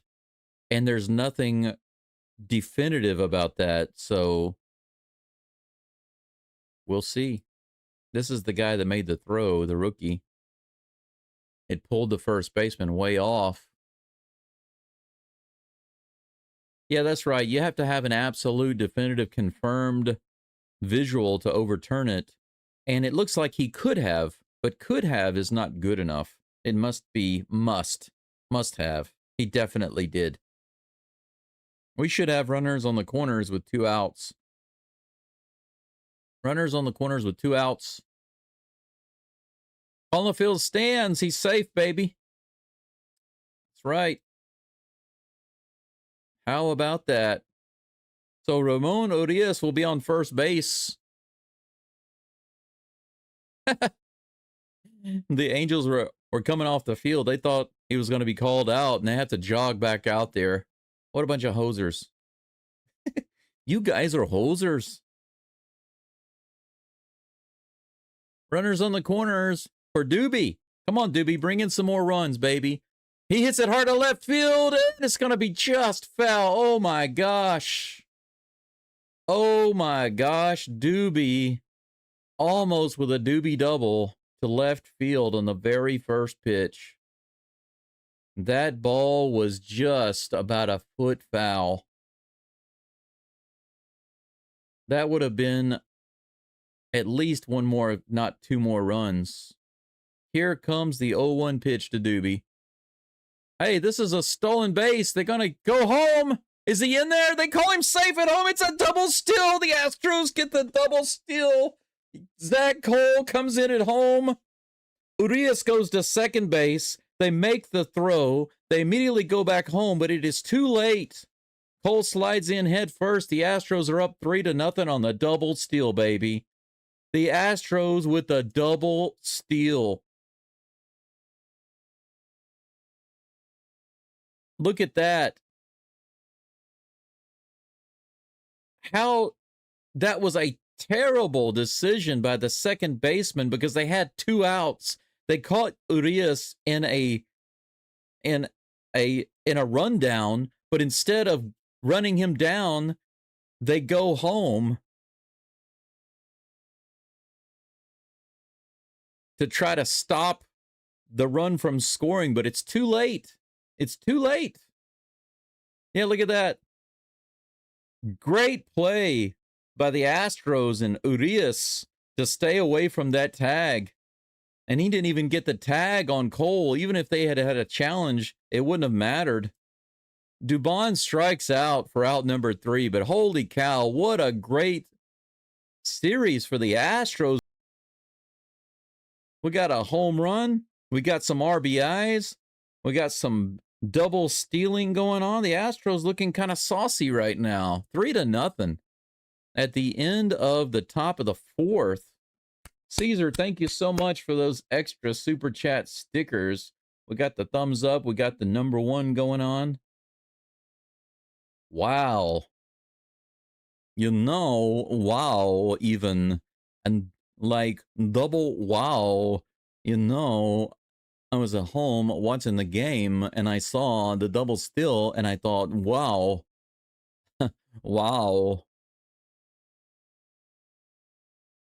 Double steal. Wow. Christian Walken. I was at the plate and the pitcher threw the ball to me and I thought, you know, it's like slow motion right now. I'm going to hit it over the center field fence and get a home run. And I was like, oh, I got it. 3-0 Astros. 5 hits for the Astros now through 4 innings. 1 hit so far for the Angels. We are going into the bottom of the 4th. Jason Alexander on the mound with 28 pitches, 23 in the zone. That inning looked so much different than the previous 3. Yes. Whenever the Astros are scoring like that and scoring in a variety of ways, it feels so nice. You know, we're getting steals, double steal, homer, hits. Could have had a walk. That's how you own a baseball team. Now, guys, you're not going to like this, but the very first pitch to Mike Trout is hit out of the park. It's 3-1. I kid you not. The very first pitch from Alexander to Mike Trout is blasted out. Second hit for the Angels, and it comes off the bat of Mike Trout. Right in the bottom of the zone. And that was a Swiffer. The sweeper right into left center field. 3-1. 91 in the bottom of the zone to Taylor Ward. Yeah, you're right, Luke. Might as well just go ahead and give it to him right off the bat with nobody on. 0-1 is the count to Ward. Here is the pitch. If you guys remember, Taylor Ward is the guy who ran into the wall in Dyking Park. Did the face plant.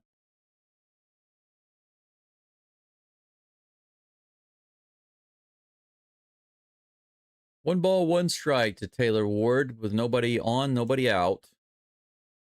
80 on the outside, just a little outside. 2-1 is the count.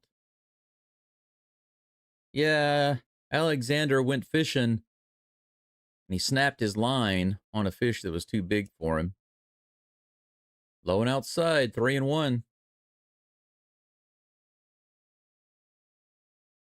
The Suicide Kings. It's a well-known movie right there. 3 balls and 1 strike. Ward actually took a moment to gather himself. Here comes the next pitch. In the dirt. That's a 5-pitch walk from Alexander. So gives up a homer on the first pitch and then walks the next batter.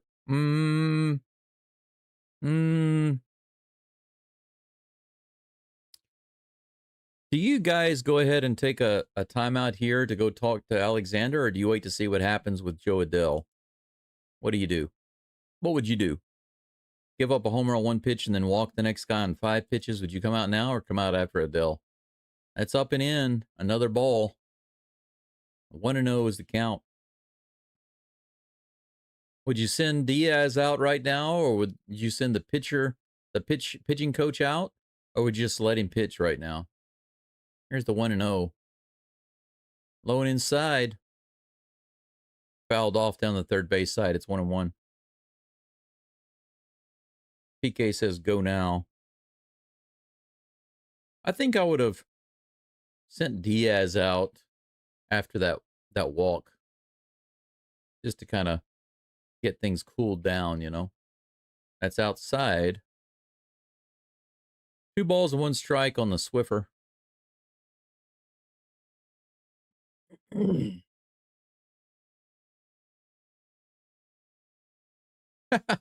Daryl wants to know if the wall knocked any sense into him. I hope so.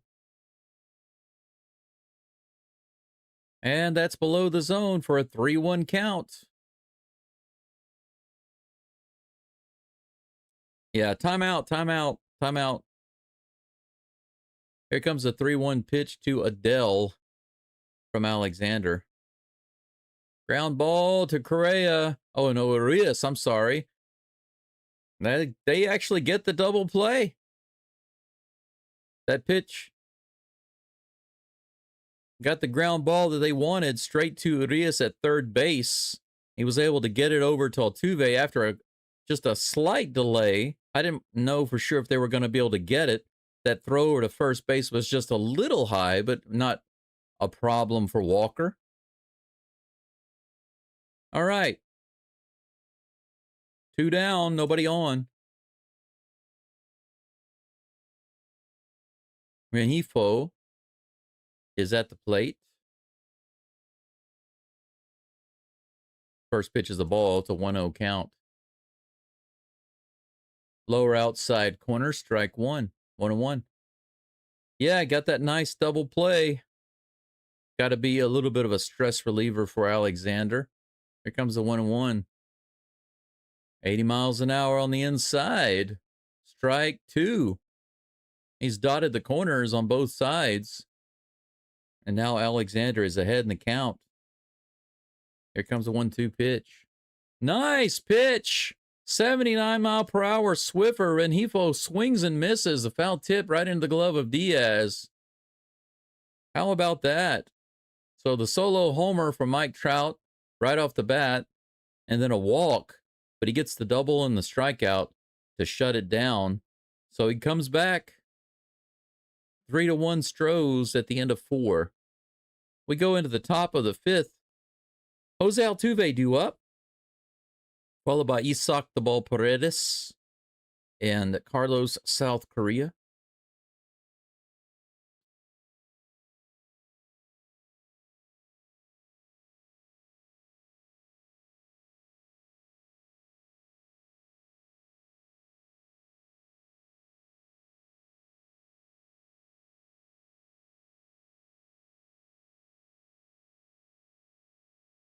This is our batting lineup for the top of the 5th.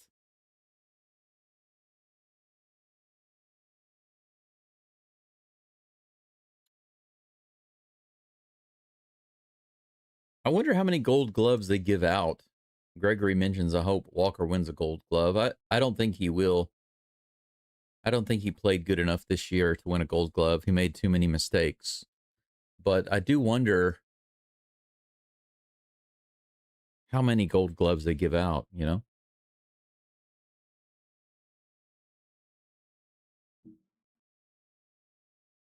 Pitch count update.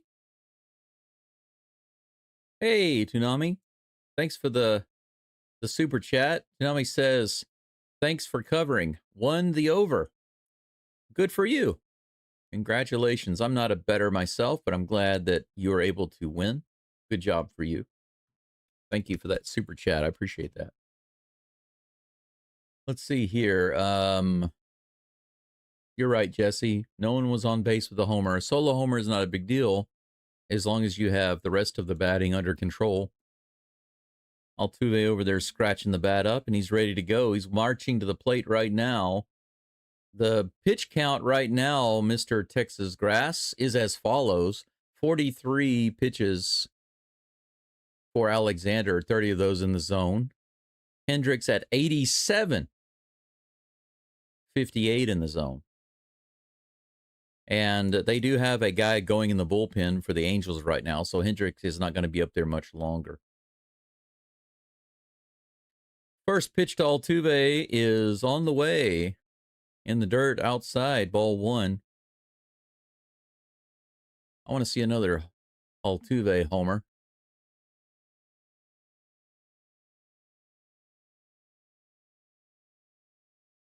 Here comes the toss. Ooh, strike on the changeup at the bottom of the zone. 1-1 is the count. Nobody on. Here in the top of the 5th.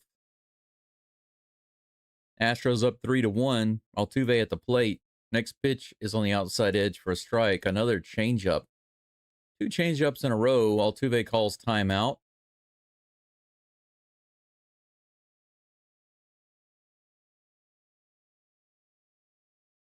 Yep, that's right, Gregory. Get that run back, number 27. Let's get that run back. Here's the toss. Outside edge again on the changeup. He fouls that one off. The count remains 1-2. Well, PK, you said homers are going to happen. Not necessarily with the Astros. The Astros can score a bunch of runs just by slicing and dicing without any big hits. That's been kind of their MO all year long. Even when they score like 10 runs, if they get any home runs at all, it's just like 1 or 2. Most of their runs come from lesser hits. And they don't even have a tremendous amount of extra base hits. 79 miles an hour on that outside edge. And Altuve kind of knew it immediately. He walks back to the dugout, strikes him out looking. Man, Altuve just kept taking that changeup. He took 3 changeups for strikes.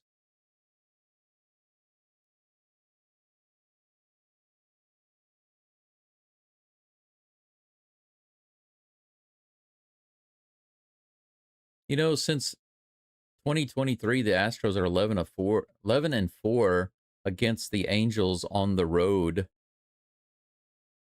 they couldn't be in a better position than they are right now, trying to get into the playoffs. The first pitch to Paredes was in there for strike one. That one's low and outside for ball one.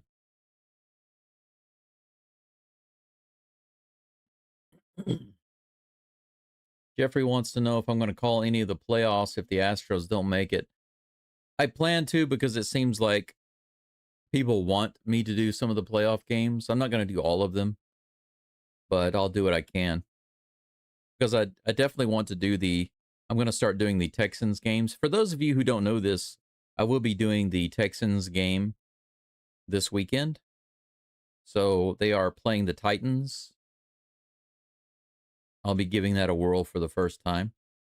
Way high. Excuse me. The pitch goes high and the coffee comes up and makes me...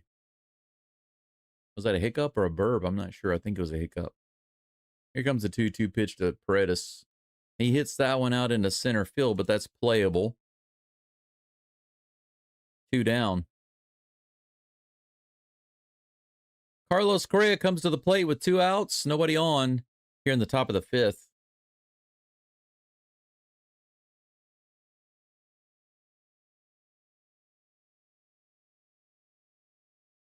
Instead of a quiz, I'm going to ask a question.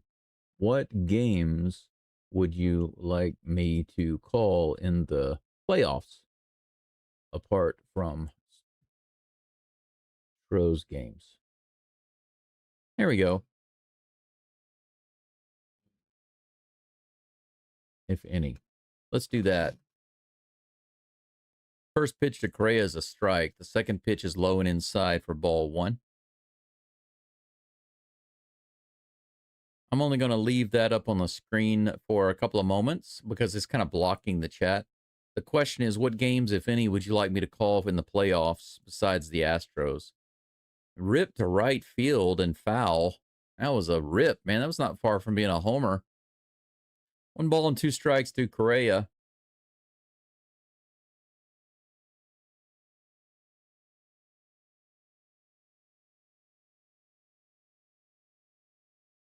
Here comes the next pitch.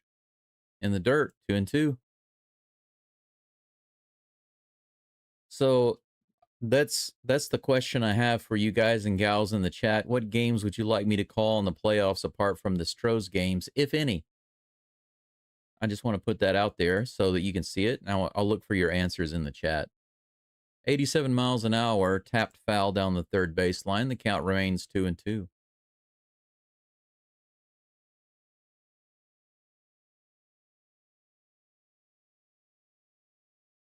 Hey, Daryl, good to see you. Jeffrey.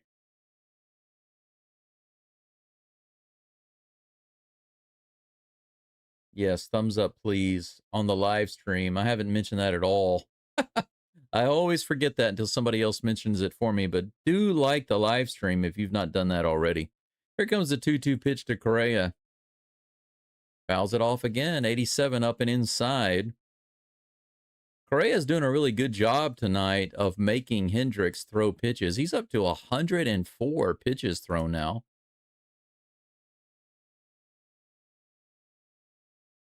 Two outs, 2 balls, 2 strikes. Here comes the toss to Correa. And grounds that one to short, and the rookie bobbles it. Another error by the same guy. How old is he? Like 21? That's unfortunate. Sorry, little guy. Guzman.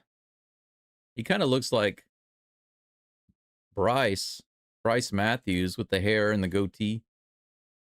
Yeah, that's unfortunate. That's going to be it for Hendricks. They might keep him in, though. He's like, I can do it. I can do it. Yeah, give me one more. Hey, look at that. He's going to stay in. I mean, that wasn't his fault. Should have been an out, right? But he's up to 105 pitches. He had a little chit-chat with the pitching coach, and he's laughing and smiling. He's like, yeah, man, I think I can do it. I can stay in. He's not really sweating too much. He doesn't look like he's working hard. Christian Walker with the solo homer. It's amazing that they left him up there for Walker, who's the #1 biggest home run hitter in all of MLB. Here's the first pitch. Low. Ball 1.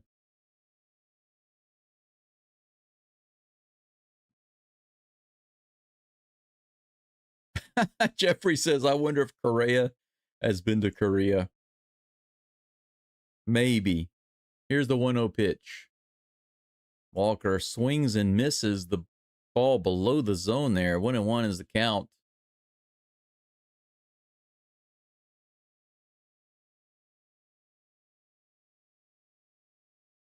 Maybe Hendricks wanted to try to get some revenge against Walker before he came out of the game, right? I think that's probably why he wanted to stay in right here. Maybe Walker can send him home with another 2-run shot. That's a looper to second base, a little line drive, easy out. Hendricks finishes it out. That's going to be Kyle Hendricks' night. He finishes off close to 110 pitches in 5 innings of work. Holy cow. What a high pitch count. The Astros really worked him, didn't they? Alexander is due up. Now check this out. Hendricks winds up with 108 pitches, 72 in the zone. Alexander is right now at 43 pitches, 30 in the zone. Now, I realize that he has to throw the 5th inning before he's completely even with the amount of innings, but there's no way that he's going to be throwing more than 50 pitches in this inning. So the difference is unbelievable. The Astros really have made him pitch. That's good right there. The Astros made the Angels pitcher throw 108 pitches in 5 innings. You can't tell me that that's not a success. That is a big success for the Astros. Yes, those are the Walker playing Jedi mind tricks. That wasn't really a line drive. It wasn't really a line drive. This is not the out you're looking for. Make another homer. Make another homer. Make it. It sounds like some type of skill that you would learn in an RPG, right? Your character would learn in an RPG. Make a home run. If you have the proper materials, right? Okay, so you have to gather a baseball. You have to gather a bat. You have to gather a pitcher. Those are the minimal that you need to make a home run. Home run. What's the cooldown time? Maybe 2 innings. 2-inning cooldown. Then you can make another home run.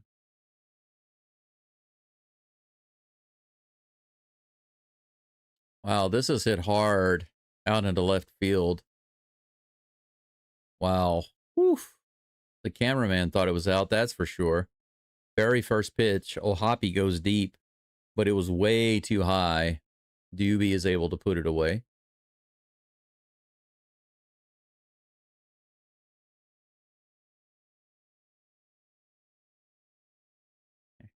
Everybody hugging him after 5 innings of work. I guess he's going to be a free agent. They're not sure if he's going to be with the Angels next year. Who knows? That might be his last game. Might be his last game with this team. That pitch is outside. 1-0 is the count to Christian Moore. Here comes the next toss. That's also outside. 2-0. 1 out here in the bottom of the 5th. Nobody on. 2-0. Alexander on the mound. 47th pitch on the way. Swing and a miss. Nice changeup. 2-1. Yeah, the cameraman must be an Angels fan. Here comes the toss in the dirt. 3-1.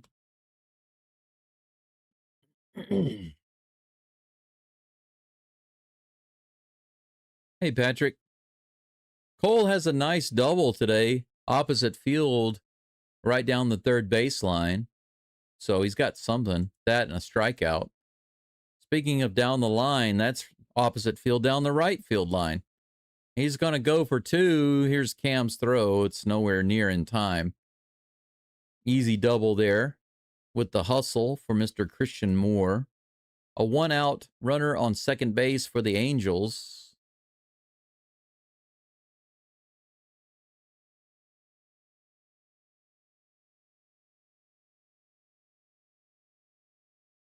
That brings up Denzer Guzman, the rookie who made 2 errors that helped the Astros out.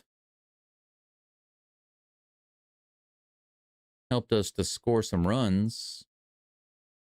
Wow, that one's also down the line, but the left field might score a run. Yeah, he's easily waved in. Throw comes into second base, but it's too late. It is 3-2. Back-to-back doubles, one down the first base side and the second one down the third base side.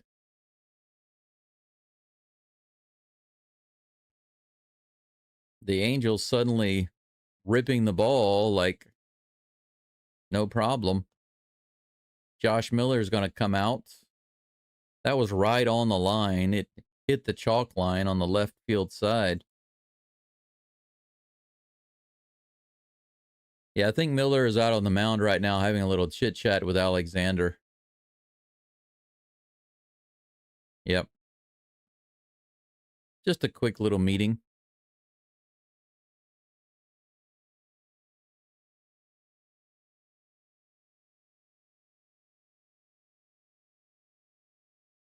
Five hits for the Astros, 4 for the Angels. It's 3-2 here in the bottom of the 5th.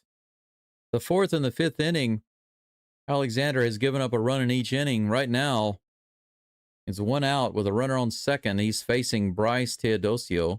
He's 1 for 1 today with a hit. Outside, ball 1. They got a left-hander warming up.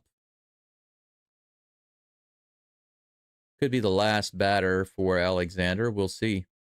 Here comes the 1-0 pitch. That's hit out into right field, and that's going to be down. Bounces into the crowd. Is it foul? Woo, it's foul. Oh, my gosh. Oh, my gosh. Got some Astros fans out there in the crowd. Everybody was over in that side was pointing foul. I was like, why are... Look at this. Just foul. And the crowd, many people in the crowd start... See the guy right there? Yeah, these Astro shirts, they're pointing foul. As soon as it bounced, they're like, that's foul, that's foul. Whoo, that was close. That was close indeed.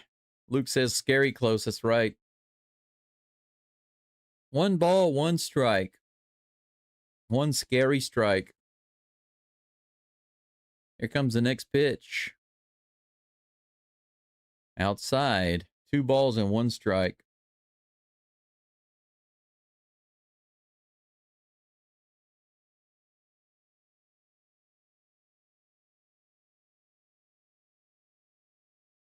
Here comes the pitch. Outside.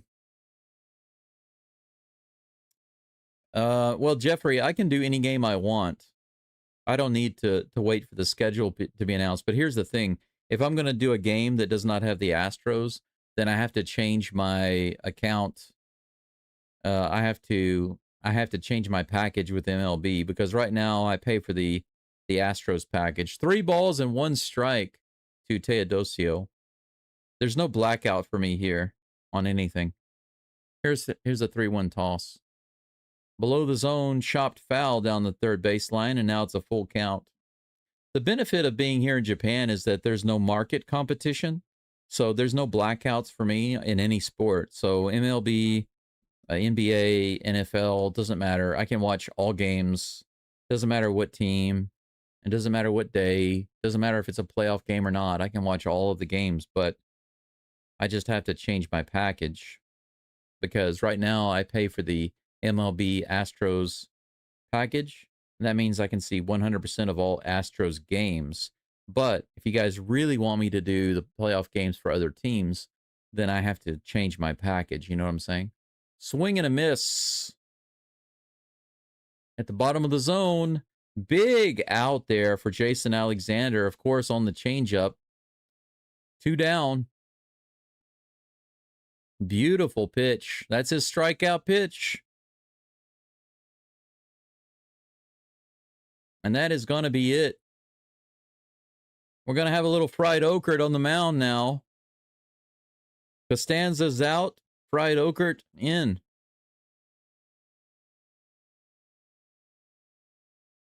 Still wondering if we're going to see the Black Rhino. I'm going to see if I can go ahead and try to change my picture of Steven Oakert.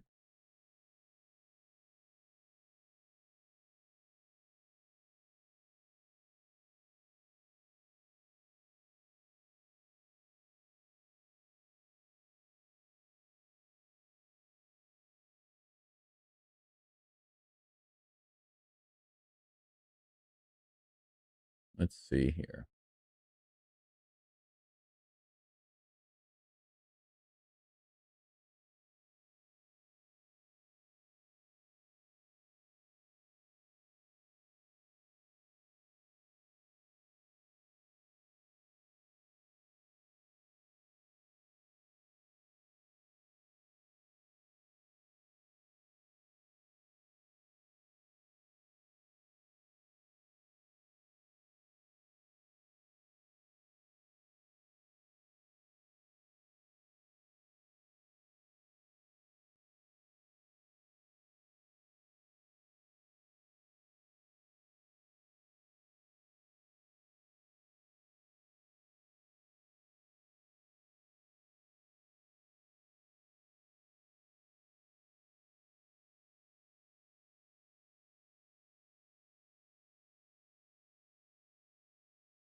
A Black Rhino sighting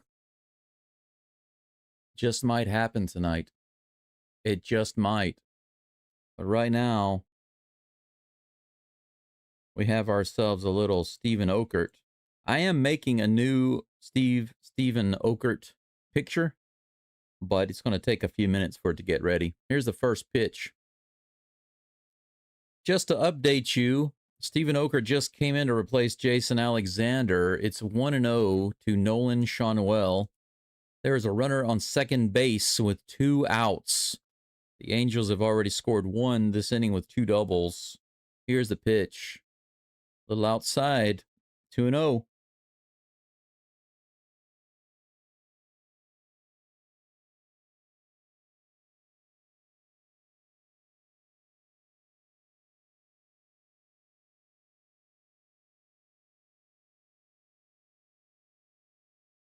Here comes the 2-0 pitch. Another one outside. That's 3 straight balls to Nolan Schanuel from Steven Oakert. Can't be putting guys on base.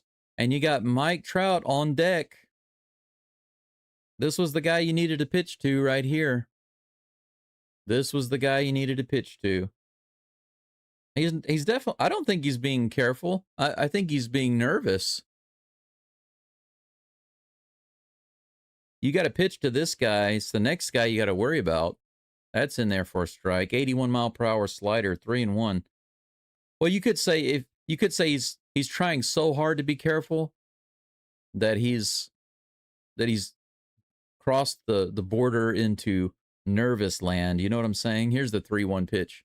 81 right in there. Slider fouled away.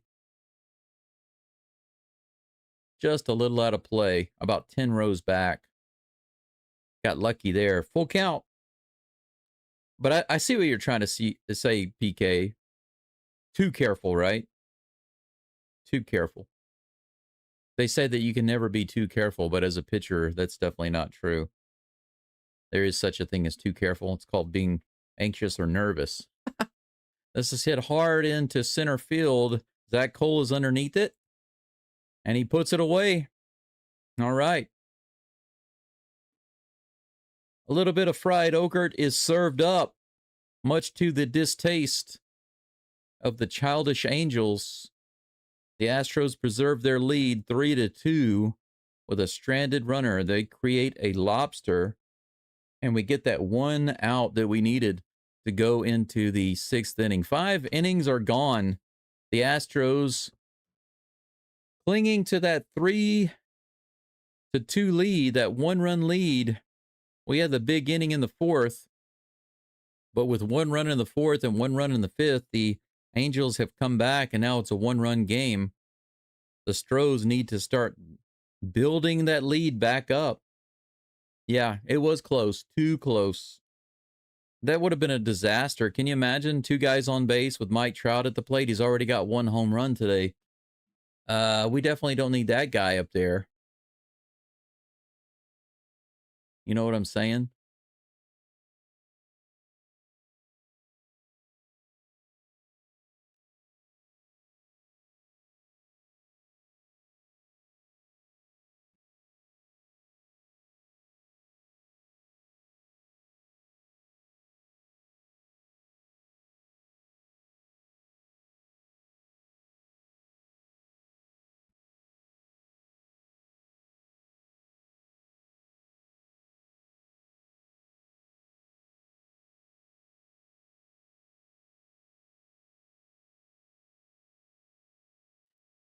I don't know what it is about the AI, but it just made me another picture of Steven Okert, and I kid you not, it made him right-handed again.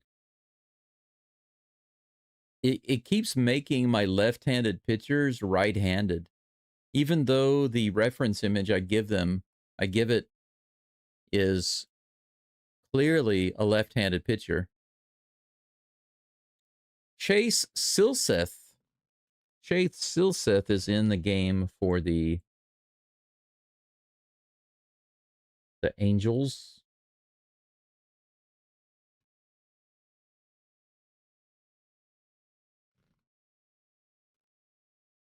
He's facing Yainer Diaz, who's 2 for 2 with a couple of doubles today. Oh, man, why are you swinging at that? A Swiffer way outside. Strike 1. Don't do classic Yainer. What happened to rookie Yainer? I want to see that guy. Oh, another one?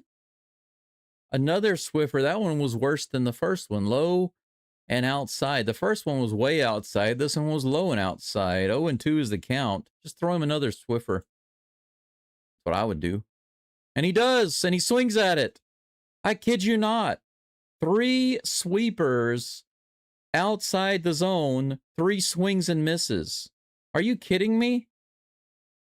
I mean, at what point? How many sweepers do you have to see before you stop swinging? Each one of those was a good foot off the plate, if not more.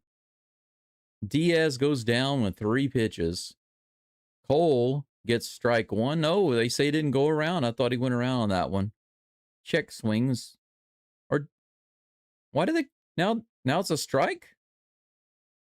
I thought the third base umpire said that was a ball, but I guess he called it a strike. These camera guys need to be a little faster. Fouled off, 0-2. 5 pitches for Chase Silseth, 5 strikes. This is not the 6th inning that I wanted to see. Turn it around, Cole. Turn it around. Here's the toss. Low and outside, ball 1, 1-2. Low light got tagged for too many dots by Nightbot. I need to write a script to make a movie, an independent film called Nightbot, based loosely on the exploits of the automated chat moderator. Glenn, no way. I completely disagree with half of your statement there. Swing and a miss by Cole, strike 3 on the 2-2 pitch. Four-seam fastball, couldn't get his bat on it. Another strikeout for Cole. If he doesn't double or homer, he's going to strike out. That's kind of like what Cole does. 33% homer, 33% double, 33% strikeout. Or maybe his strikeouts are a little more than 33%. That's what it appears to be. Maldi is definitely a guy that we do not need. Forget that. Keep Maldonado. What's wrong with you? We could have gotten rid of Maldonado and Diaz. That would have been the better choice, right? Cam Smith at the plate. First pitch he took for strike one. Second pitch outside, ball one. 1-1. Yeah, well, Salazar has not proven to be like a really good replacement. He's not a bad player, but Caratini's better than Salazar. And Caratini can bat both ways, you know. I'm not saying that Caratini is a star or that he's the guy for our full-time catcher. But I'm just saying that we could do better than all of those guys. That's what I'm saying. Foul tip on the swing and a miss. Another Swiffer. 2 balls and 2 strikes to Cam Smith with 2 outs, nobody on. Astros going right back to the way they looked the first 3 innings. First 3 innings looked like trash. They did see a lot of pitches, just weren't hitting the ball. Fouled off. Count stays 2-2. In the 3rd inning, in the 4th inning, they could do no wrong at the plate. The 5th inning, they went right back to being the no-hit Astros. No hit, no runs. Grounder to second base, and that's going to be out number 3. 1-2-3 for Silseth. The Astros strikeout, ground out. We go to the bottom of the 6th. It's 3-2. The Astros have the 1-run lead. Where is the sense of urgency? In the 4th inning, it was like, oh, crap, we got to win this. We have a chance. And then after that, it was like, phew, we have some runs. We did it. And then everybody just kind of laid down. No. You can't. You have to keep going. You have to keep the pedal to the metal. You know, I feel like the Astros, if you're talking about race car driving, the Astros and the Angels are doing the off-road racing, right? And they're neck and neck. And the Astros start to pull ahead. And when they go over the next hill, they look in the rearview mirror and they don't see the Angels, right? Because there's a hill. They just came over a hill and they're like, all right, we're winning. So they start to slow down and pop some sodas and then suddenly they look in the rearview mirror and they're like, and they spit their sodas out because literally right behind their car, scraping their bumper, is the Angels. Yeah, that's what happens when you slow down. That's what happens when you slow down. I mean, if you're like up 10 to nothing and you slow down just a little bit because you want to, just take a breather or something, I can understand that. But you don't take a breather in the 4th inning when you're up 3 to nothing, That's just crazy.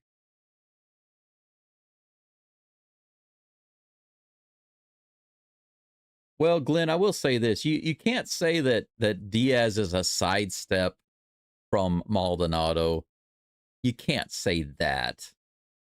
To say that Diaz and Maldonado are delivering the same results, that's factually incorrect. If you look at the stats, that's factually incorrect. So I can't agree with that, but I understand the feeling. Okert is still on the mound. The first pitch to Trout is low for ball 1. I told the AI that's still incorrect, and it gave me another right-handed pitcher. Foul ball. I'm just going to have to stick with the right-handed Okert for now. AI keeps giving me a right-handed Steven Okert. It won't give me a left-handed Steven Okert. What is the deal? 1-1 to Trout. Let's see if Okert can get some fish to go with that Okert, that fried Okert. Fouled it back. 1-2. Yeah, Houston teams doing things the hard way. Well, Glenn, you're disagreeing about facts. I'm talking about statistics. I'm not talking about opinions. Opinions are things you can disagree on, right? But when you're talking about statistics, those are facts. You're going to disagree with the facts? I'm just saying, if you literally look at the statistics and compare Maldonado's performance versus Diaz's performance, obviously Diaz is better. I'm not saying that he completely destroys Maldonado, but Maldonado was one of the worst batters we had. Diaz has not been great, but he's not been absolutely horrible. You know what I'm saying? His batting average right now is 256. That alone is far superior to Maldonado, so I don't understand what the disagreement is for. This is hit hard to right field, but Cam Smith is right there for out number 1. So Okert is able to catch the Trout that time and serve it up with a side of fried Okert.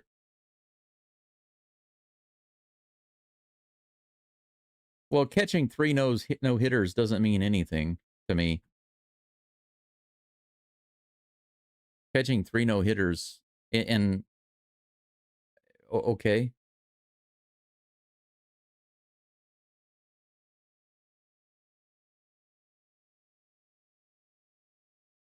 Sam Pretty, exactly. Maldonado couldn't hit a bong. Exactly.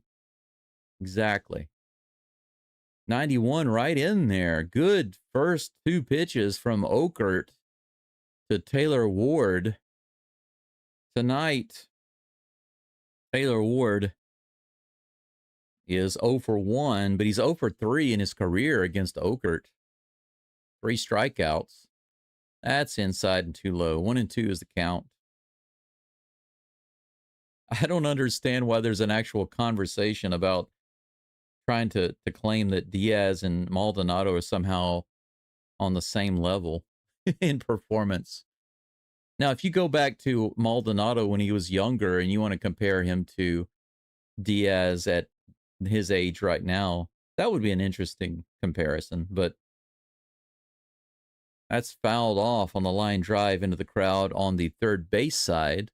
The count remains 2-2.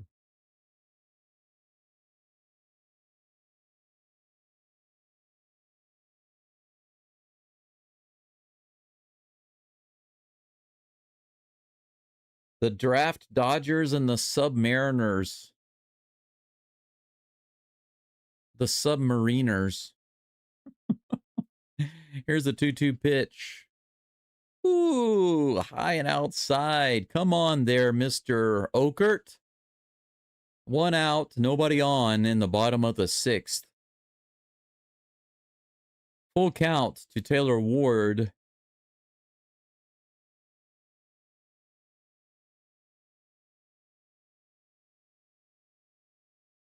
Here's the pitch. Ball 4. It was close, but he didn't get the call. Take a look at this.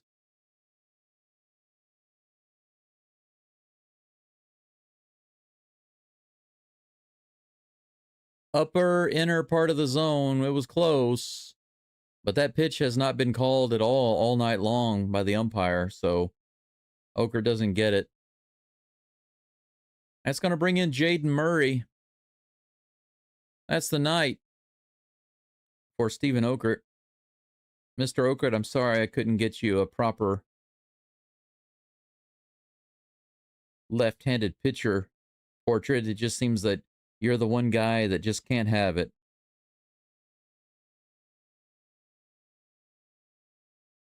Jaden Murray up on the mound for the Astros in just a moment. He'll be facing Joe Adell.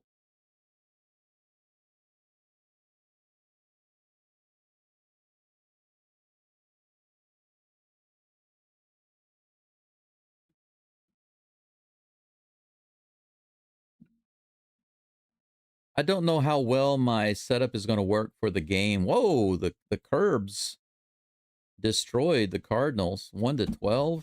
That's nuts. Yeah, I don't know how many details my live stream will be able to show for the Texans game, but I plan to call that game this weekend. So that's my plan, just to let you guys and gals know.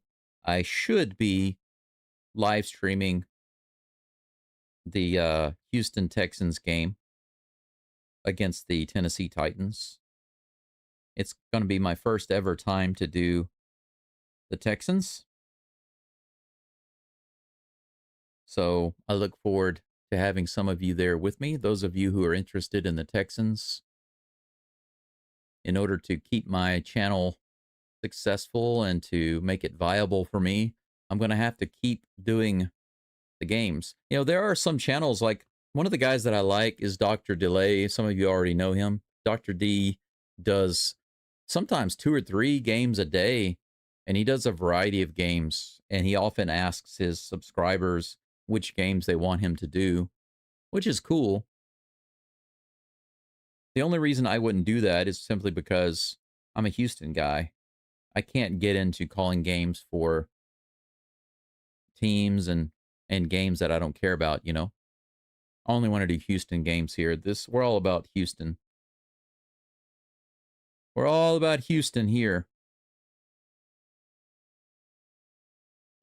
Next pitch to Adele on the way. It's the 1-0 with a runner on first and 1 out. He fouls it off. 1-1. Jaden Murray dealing. 28 years old.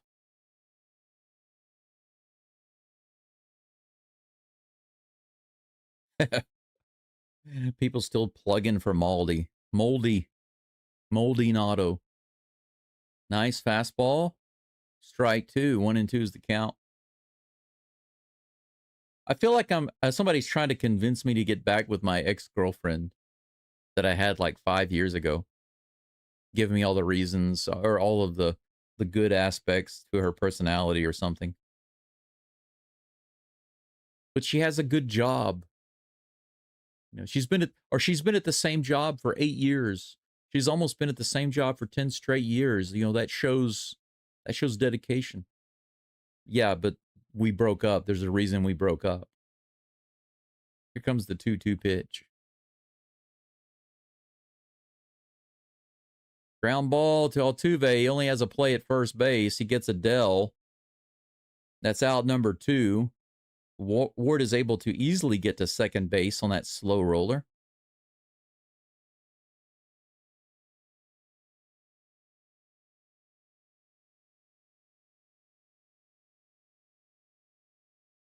Jeffrey, I everything you're saying, I already know. I'm very familiar with Maldonado, but it has nothing to do with the original discussion. The original discussion is about Maldonado versus Diaz right now. And that's a silly conversation to have, I think. There's no comparison right now. Everything you guys are talking about is ancient history, which is why Maldi got called Moldy a lot, because, you know, he's way past his prime. Here comes the 0-1. 96 on the inside. Should have been strike 2. I think that was close enough for a strike, but it's 1-1. Jaden Murray facing Luis Rengifo.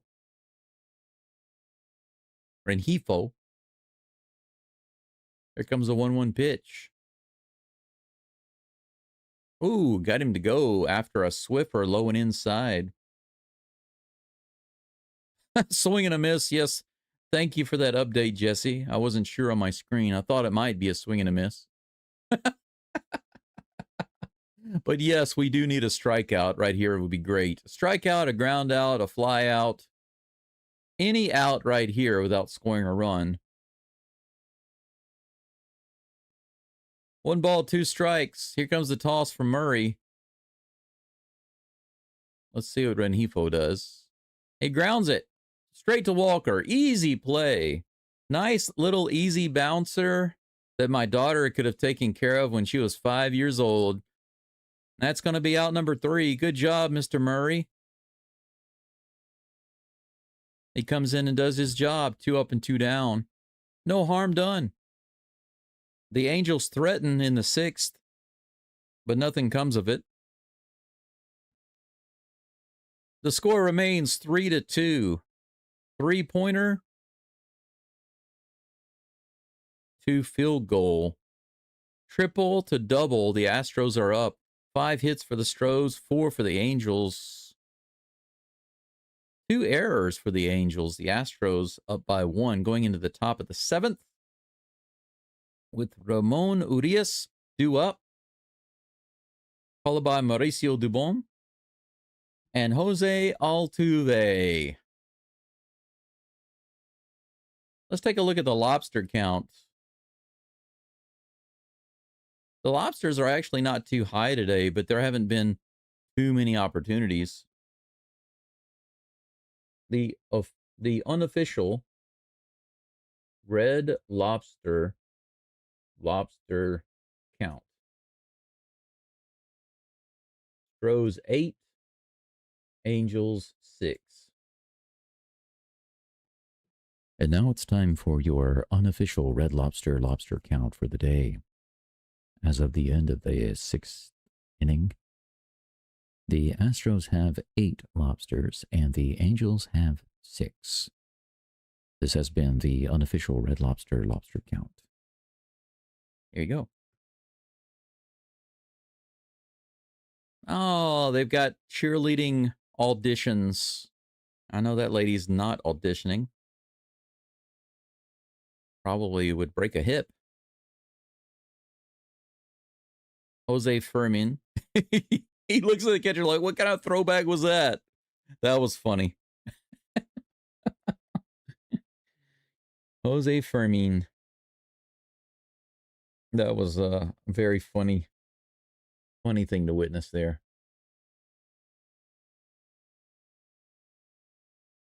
Jose Fermin, the right-hander, with a 4.6 ERA, will be facing Urias.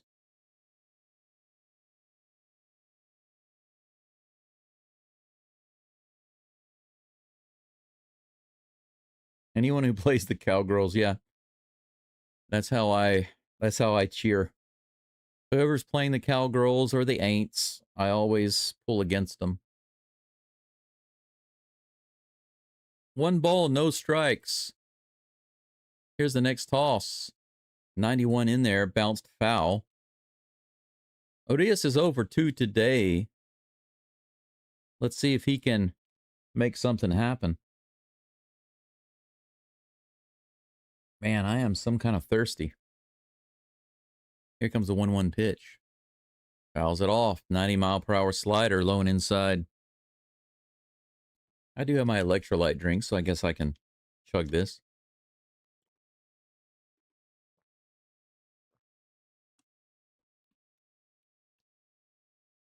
Yep. Astros, with their 7th, 8th, and 9th hitters, we actually have really good productivity compared to other MLB teams, but not on hits like that. That one skied out to left field. Easily put away. Out number 1. Urias is now 0 for 3 today with that fly out. When was the last time the Astros made a hit? Probably the 4th inning when they had the runs.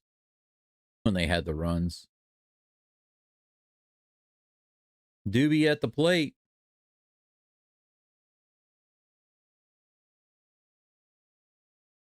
Swing and a miss. 0-1. Well, I'm a Texans fan only because they are a Houston team. This is hit into center field. The center fielder has to rush in, but he gets it. Doobie flies out for out number 2. 2 up and 2 down for the Astros in the 7th inning. But I grew up an Oilers fan, and when the Oilers left Houston, I was really just done with NFL. And even after the Texans started in Houston, my heart wasn't into it. Altuve's at the plate, by the way, leading it off. Top of the batting order, rather. 98 up and in. Furman backs him off. Ball 1. 2 outs, nobody on. But I have always wished the Texans well. And if they go to the Super Bowl, I would definitely watch and definitely root for them and want them to win. But my heart was crushed when the Oilers left. It hurt me a lot. Never got over it. But I do know that I never liked the Saints and I never liked the Cowboys. So I couldn't, even after the Oilers left, I could not start liking another team. So the only team that exists right now that I would actually pull for would be the Texans.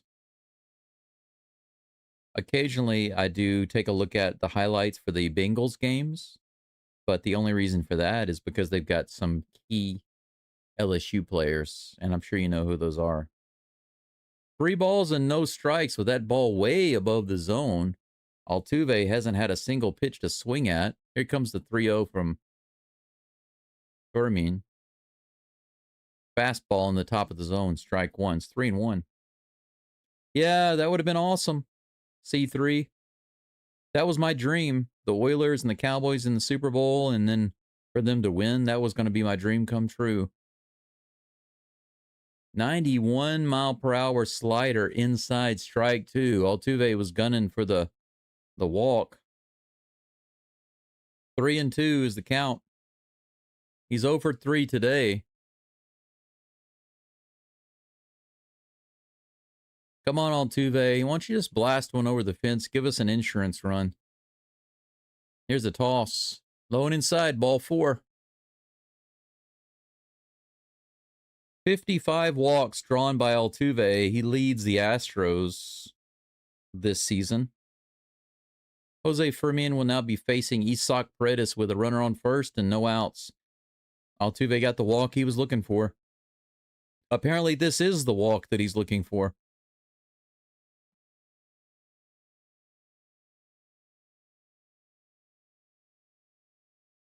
Over 3 today, which is kind of surprising for Paredes. He takes that pitch inside 1-0. Now's the opportunity for him to do something. Ayush, if you're going to come in saying negative stuff, I'm just going to kick you out. Find something positive to say. Can't just change your name on the channel and come in here and say the same stuff. You know what I'm saying? You don't know? You don't know what happened to Pena? Have you not been following the team? You're not an Astros fan.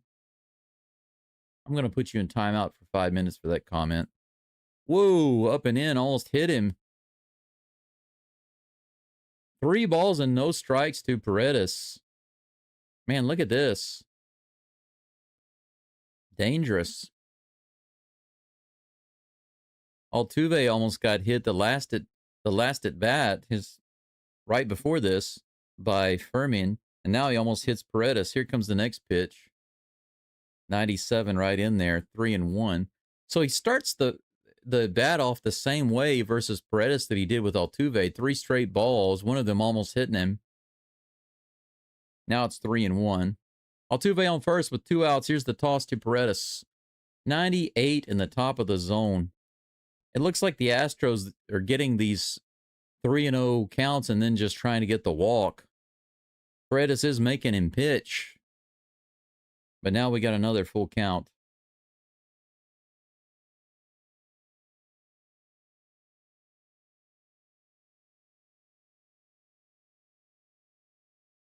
He socked the ball. Paredes, here's the 3-2 pitch from Fermin.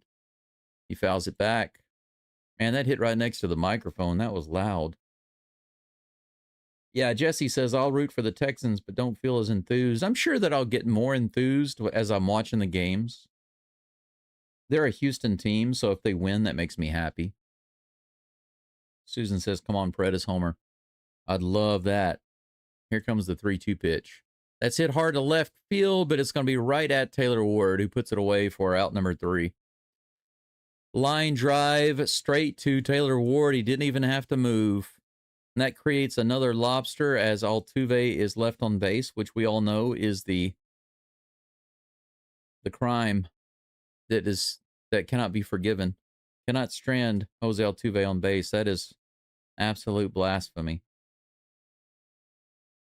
We go to the bottom of the 7th. 5 hits for the Astros, 4 for the Angels. It's 3-2. The Astros nursing a 1-run lead on 1 big inning of ball. Prior to the 4th and after, we got 3 innings on each side of unenthused batting. So 3 innings of garbage. Now, I will say this. I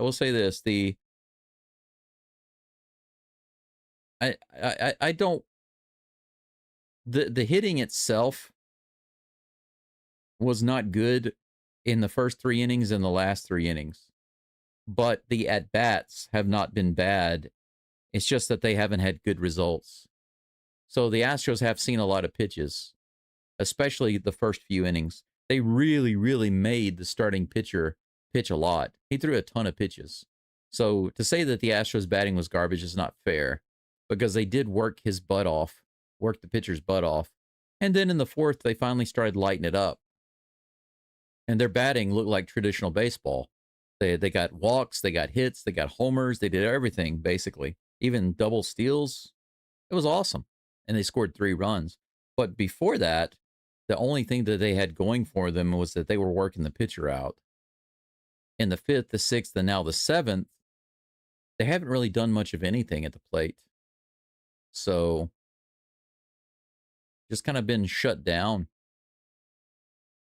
Bottom of the 7th is upon us. Jaden Murray looks like he will be on the mound for the Astros again, maybe.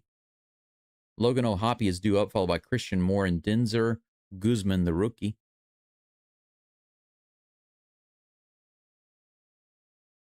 This first pitch is hit high into center field by O'Hoppe, taken by Cole. 1 down, 1 pitch, 1 down. Jaden Murray still on the mound, doing the job for the Astros.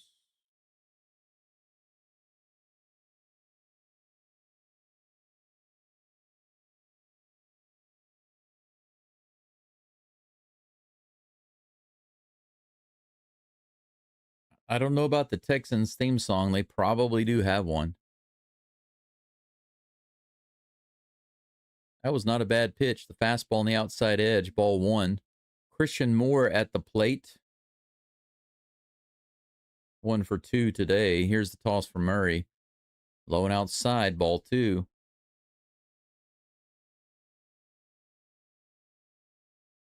Braden says, why did he get timed out? Timed out? What do you mean? I'm not sure I know what the question's about. Here's the toss. Outside again. 3-0. 3 straight balls.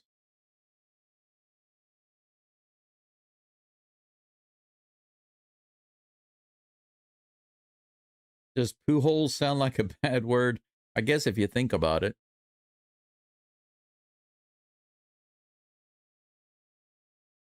Finally, a strike on the outside edge. 3-1 is the count. Yeah, Glenn, you're right. Despite the injuries, the Astros have battled and remained at least slightly in the hunt, you know. That's a 5-pitch walk by Murray. Several pitches outside. Got to get them more in the zone to get those calls, my friend. My favorite food is at Taquerias Arandas. So if you want to know where Pena is or Pena's at, where is Pena? He's in the commercials. That's where he's at. He's too busy doing commercials. He doesn't have time to play any games. Here's the next pitch. Low and outside again. The rookie Denzer Guzman is at the plate. He did have a hit earlier. Right down the line. Luckily, it landed right on the line, actually. Here comes the 1-0 pitch with a runner on first and 1 out. Let's get a double play ball. That's hit into center field. Unfortunately, that's going to be down. They send him to third. He should be able to get him on the throw. Here's the throw. He's out at third. Heck yes. Zach Cole. I have no idea why they sent the runner, why they told the runner to go with that single to center field. It bounced 1-2 times to Cole, and they sent him. And Cole made him pay with a perfect throw. Look at this. There's no challenge. Look at that. Boom, baby. They have no challenges. The Angels have no challenges, so even if they did want to challenge it, they can't. But it looks like he's clearly out. Zach King Cole says, this is my court, yo. So Guzman is on first base with a single. The third base coach makes the terrible decision to have the runner go. Cole guns him out. And they're going to go ahead and pull Jaden Murray for a lefty. Looks like it's going to be Brian King. Yeah, he's definitely out. Good job, bro. Magnum PI comes in from the bullpen. He's going to be facing a pinch hitter. Now, right now, it on the screen, it says Yoan Moncada. It looks like they changed to Moncada, and then the Astros changed to Brian King. So the Angels... Yeah, I don't think they can change twice. I don't think they can substitute for a substitute immediately. I don't think they can do that. All right. Whew. What a play. What a play. Brian King up on the mound in just a moment. He's getting some warm-up tosses right now. We got a runner on first with 2 outs in the bottom of the 7th. Yeah, Cole's got an arm. Cole can run. He's got an arm, and he can hit really hard. That's true. If he can just stop striking out so much. If he can get his strikeouts down to, like, I don't know, 15%. How amazing would that be, right? How amazing would that be? Jesse's right. It's the freaking Angels. Do something. And the Astros have a tremendous road record against the Angels. There's no reason for them to be doing so poorly against them. This is the best case scenario, really, for the Astros. You've got 3 games on the road. What team is the best to play? Well, according to performance, historical performance, it's the Angels. So in the 7th inning, it's 3-2. Of course. Diaz and Correa on the mound with Brian King having a little pre-pitch discussion.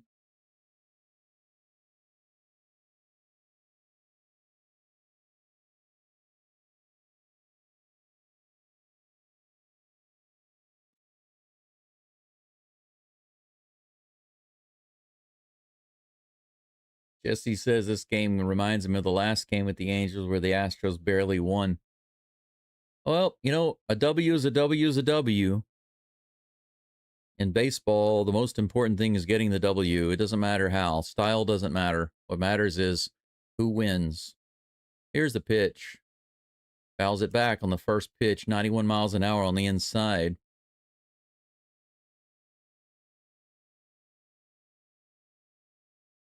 Guzman actually got to second base when that throw went over to third.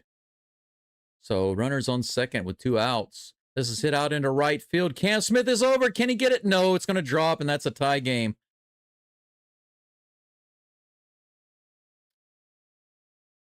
Chris Taylor gets a hit to right field. Drops it in. Opposite field. Drops it in. Cam gets over there as quick as he can on one hop, but nowhere near able to, close enough to be able to catch it. And it's a tie game. 6 hits now for the Angels. They have 1 more than the Astros do. 91 miles an hour on that next pitch. Nolan Shawnoel at the plate. 0-1 is the count. Here comes the next pitch. Ooh, 90 on the inside edge. Called a ball. 1-1. Yeah, Jesse, just like that. Astros give up 1 in the 4th, 1 in the 5th, 1 in the 7th so far. This game is tied. Ground ball opposite field, right to Urias. He goes to second base to Correa to get the force. That's out number 3. King gets us out of the inning finally, but unfortunately, the runner from second scores on a single to right field. That's an earned run.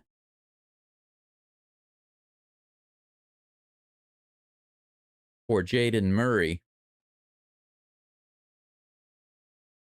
This game is tied going into the top of the 8th. The Astros are really, like somebody said earlier, one of you guys, I think a few of you have said that before about the Astros sometimes making things difficult on themselves. And it was even said that Houston teams often make things difficult on themselves. And I understand that feeling. It makes sense to say that. It feels that way. And sometimes they do. That's what people do, and sometimes the Houston teams do that, make it difficult on themselves. And this game is a pretty good example of that, right? They've created opportunities, and then for many of the innings, it seems like they're just half-heartedly trying. It was so different in the fourth inning, not just because they were scoring runs, but because they looked so energetic. They looked like their swings had energy. They were really trying. They were doing a variety of things. They weren't just locked into trying one thing. They were doing so many different things, coming at it from so many different angles. But after that, it's just been bleh.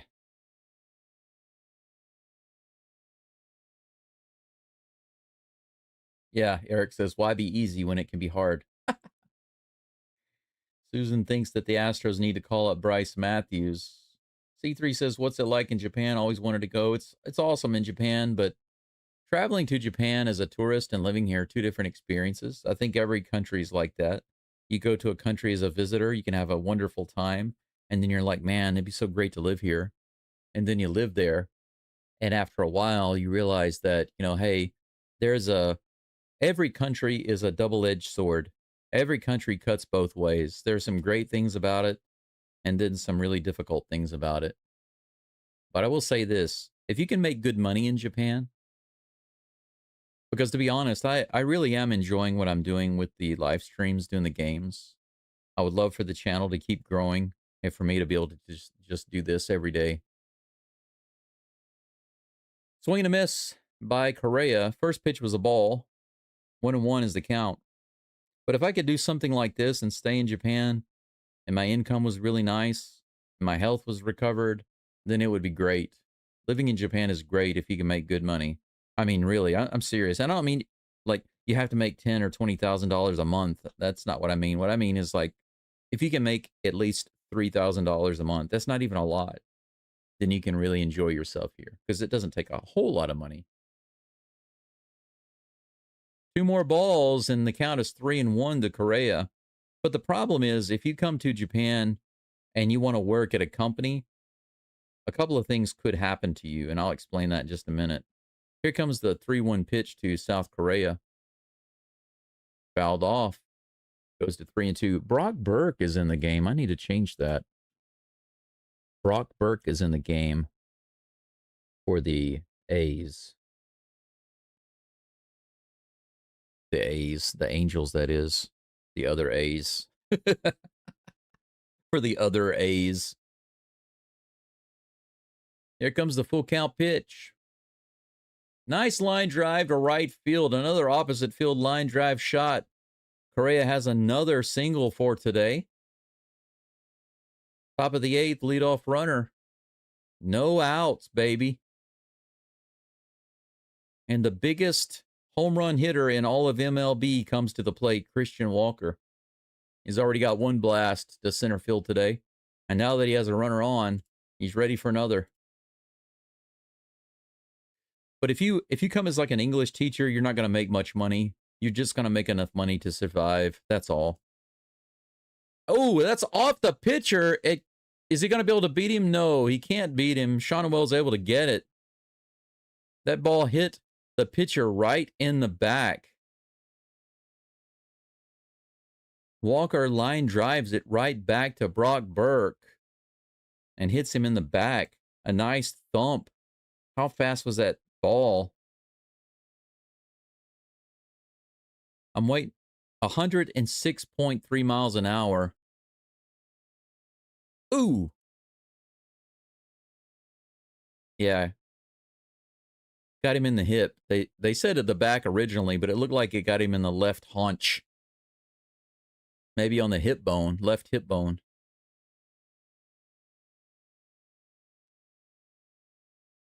Yeah, he's trying to shake it off. It looks like he's going to stay in the game, and the umpire is going to have him throw some warm-up pitches to see if he's okay.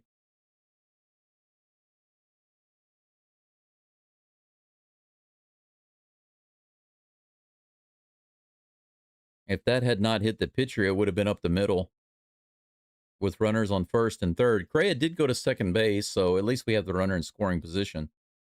But it's going to be 1 out Correa on second base.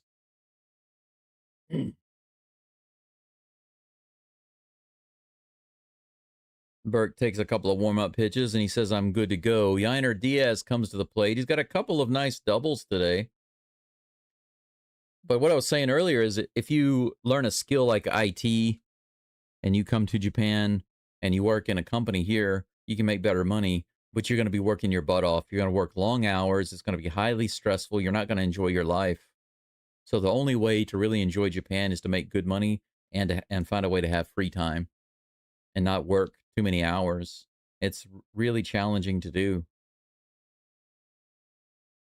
But we'll see. That ball's way outside to Diaz. High and outside. Ball one. Here comes the next pitch. Fouls that one off.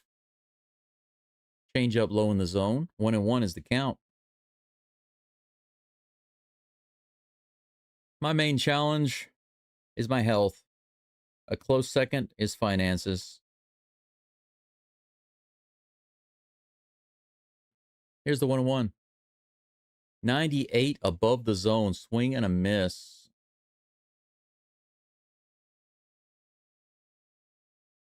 Jesse says we need to score 9 runs. I'm not going to disagree with that. Here comes the 1-2 pitch. Come on, Yainer. Give him a shiner. He takes that one. Another 98-mile-per-hour pitch above the zone. Yainer decides to take that one.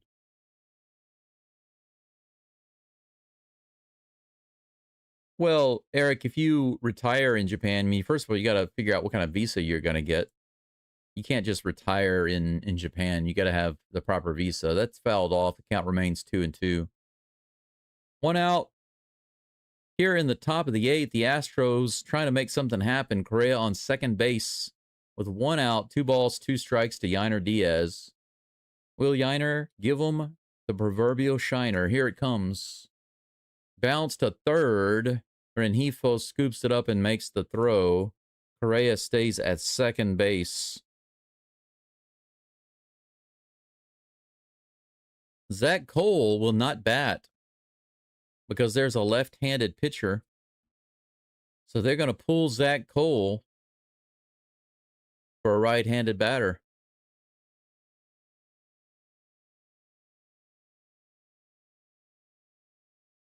As an American, you can stay in Japan for up to 90 days, visa-free. So if you were to buy a house here, which you could do, you're not restricted. You could buy a house here. That's what I did. I'm not yet a permanent resident of Japan, but I bought a house here. I bought a car. I have a driver's license, all of those things. But you have to have some type of visa, a residency. Looks like Caratini is going to be our pinch hitter. Victor Caratini. It would have been nice to have Caratini come in for Diaz and just let Cole do what he can do against the lefty. But it is what it is. 2 outs. The Batman at the plate. Come on, Batman.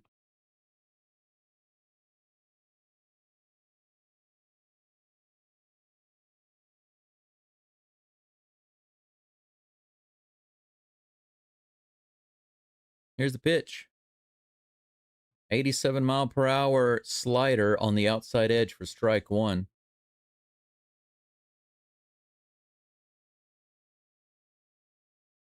Yeah, swinging at everything. His last at bat was no good. Jesse, you're right. 89 low and outside, fouled off. And 0-2 is the count now against Caratini. Come on, Correa's on second base. The Angels got a single and drove in their guy. Why don't we do something similar and get that run back? Come on, Batman. You can do it. Let's do it. Here is a 0-2 pitch. Outside. On the 98-mile-per-hour fastball, 1-2. Jeffrey wants to know best Angels baseball movie, The Naked Gun or Angels in the Outfield. Interesting comparison. Here's a 1-2 pitch. Caratini hits that into center field. Should be playable by Taylor, and it is, and that's out number 3. So Correa gets stranded. A couple more lobsters for the Astros. That's 12. 12-7.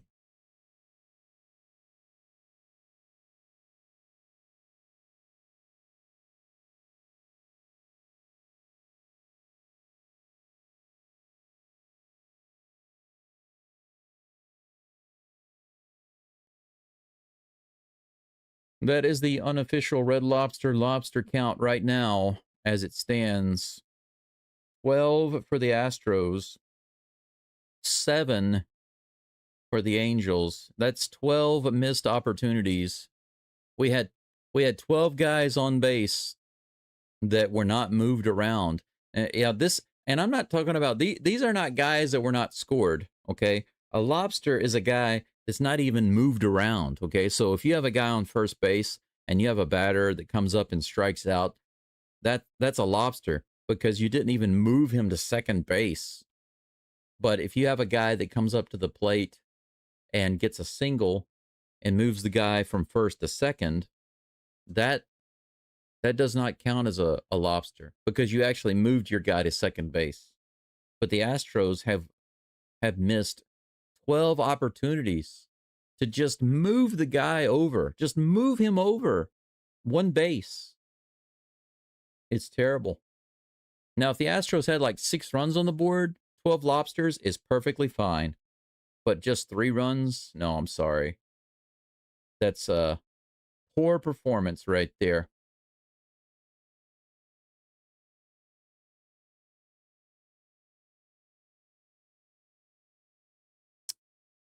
Jonata Lapata says, hey man, if you don't mind me asking, did you buy the house fully? You're the landlord of that property you live in is what I'm asking. I'm not the landlord, I'm the owner. So I own the land and the house. And actually there are a few buildings on this property. I own all of it. I own 1, 2, 3, 4, 5 buildings. Technically, there's another building that my neighbor thinks belongs to me. It traditionally belonged or historically belonged to this family that lived here before, but I actually don't legally own that piece of land, so I don't technically own it. Mike Trout is at the plate, takes the first 2 pitches for balls. It's 2-0. Here's the toss. This is hit hard to right center field. Dubon is back and it's gone. That's another homer for Mike Trout. Mike Trout decides to get hot, and that gives the Angels the lead. It's 4-3 Angels in the bottom of the 8th.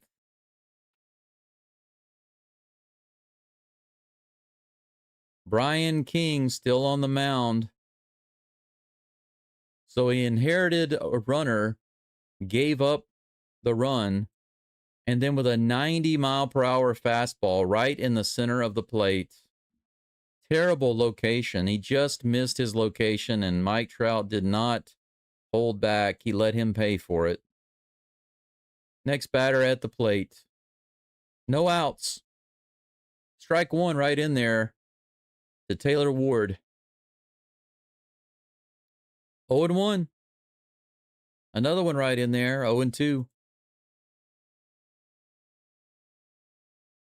Yeah, I have to pay about $150 a year for property taxes on this place, but that's it. I own it 100%. I don't have a mortgage or anything. 1 ball, 2 strikes to Taylor Ward. Here's the toss. 92, fouls it off. 1-2 count remains.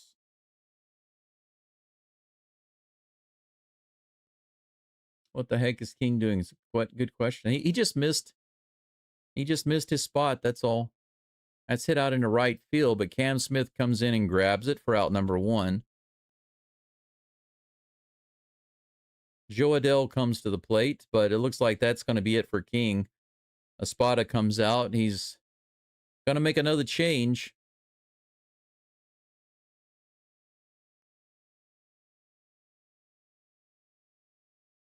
Brian Abreu is coming in for the Astros. Going to go ahead and bring in our main right-hander. Magnum PI. Disappointing. Gives up the inherited runner. The inherited run. And then the homer to Trout. 2 solo homers for Trout today. You know, despite the Astros only giving up 4 runs in 8 innings, they're still losing. The Astros should have 5 or 6 runs at least. At least 5 or 6 runs based on the amount of runners that we had on base. But they only have 3. If they lose today, we are out. I mean, mathematically, I think there's still a chance we could get in. I think. Or do we have to sweep? I think we have to sweep.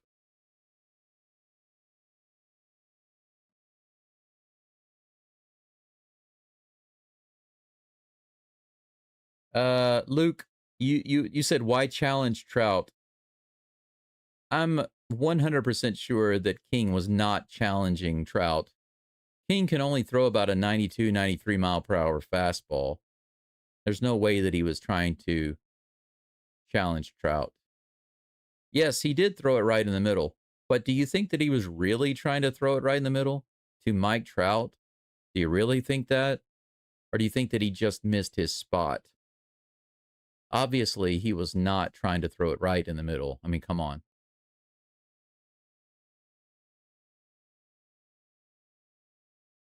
Trout was not expecting a fastball right in the middle. He was definitely gunning for a fastball. But there's no way that Trout was thinking this is going to be a fastball right down the middle. I mean, come on. Who would deliberately throw a 92, 93 mile per hour fastball right down the middle to Mike Trout? Who would do that? Come on. Obviously, Brian King was trying to throw that somewhere else. Most likely, he was trying to bury it at the bottom of the zone, and he missed his spot. That's what happened, because that's what pitchers do. Sometimes they just miss their spot. Brian Abreu is now on the mound. First pitch is high.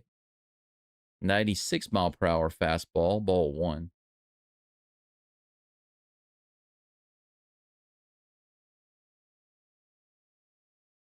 Here's a pitch. 95 up and in, hit foul. 1-1 is the count. It was not obvious that Trout was going to homer. It's easy to say that in hindsight. If you say, it's obvious that Trout is about to homer, I can tell by the way King is throwing. And then he does hit a homer. That's different, but you can't say that after the fact. Fly ball to left field. Taylor Trammell is in left. He takes it, puts it away for out number 2. And that brings up Luis Rengifo. Right. Hernada is right. You've got it going on. There's no way that was Brian King's intention. He'd have to be an absolute moron to say, you know what, I'm just going to throw a 92 mile per hour, quote, heater right down the middle of the plate. Who would do that? Even the Astros announcers said that he was probably trying to bury that below the zone. I agree. That's what he was trying to do, and he just missed the spot. That's all. Grounded to the right side, and Walker can't get to it. 2 out base runner on first with the single. Rengifo gets the first hit of the day. He's 1 for 4. Logan O'Hoppe is due up next. Brian Abreu has faced 2 batters, 1 fly ball out and 1 grounder single. That's right. He just missed his location. That's all. People always assume, so many people always assume that. Why did he throw it right there? Do you think the pitcher is perfect and that he deliberately always throws it exactly where he wants it? 96 miles an hour, up and out, ball 1. It's kind of like when a pitcher throws a curveball. Let's say it's Framber Valdez who has that big curveball, or the knuckle curve from Hunter Brown. They throw a curve and it's flat, right? And then they hit it out. And then the fans say, why did he do that? Do you really think that he was trying to throw a flat curve right down the middle? You really think that's what he was trying to do? Obviously, he was trying to throw a curve that had a lot of drop on it, but it doesn't always drop. You know, sometimes it fails. There's the 1-1 pitch. No, he goes over to first base. That was close. Almost picked him off.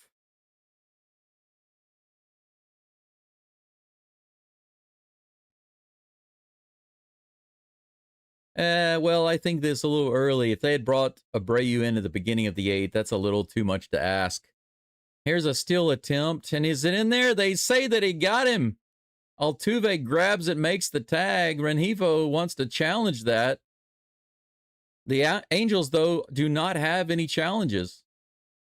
They're going to ask for a crew chief review, but they're not going to ask for it. The Angels took a look at it and they're like, no, bro, you're out. Renifo was like, hey, challenge that. And they said, we don't have any challenges. Crew review. And they're like, nope, you're out. Diaz didn't even get that ball out of his glove very fast, but he was still able to get it there on time, and Altuve got the tag on the leg. Nice result. Finally, they get it shut down, but the Astros lost the lead. It's 4-3 Angels. One opportunity right here for the Stros to tie it up at the very least. We only need one run. One run. If you go back and you look at the Astros scoring throughout this game, it all happened in the fourth inning. Everything was clicking for the Astros in the fourth inning. Everything was going their way. The Angels had an error. The Astros had hits. I think, yeah, they had a walk. They had a homer. They had a double steal. The only thing that was missing from that inning was a bunt. Pretty much every baseball thing that you can do, the Astros did, or it happened in the third inning, and the Astros got 3 runs on the board. Prior to that, the Astros were making the starter pitch. They were making him throw pitches, but it wasn't until the third that they really started to be productive and put runs on the board. But the 5th, the 6th, the 7th, and the 8th, it's been completely bipolar. The Astros have changed back into a we don't believe in scoring runs type of team. How they play in the 9th inning. Now, I will say this, okay? I'm going to say this. Whether the Astros win in the 9th inning or not, whether they can tie it up in the 9th inning or not, to me, this is not what's going to prove if they care, if they really care about being in the postseason. I just want to see how they perform this inning. How they perform. How they take their at-bats. Kenley Jansen is now in for the Angels. And they take, right off the bat, they take a break on the mound to talk with the catcher. Jesus Sanchez is in.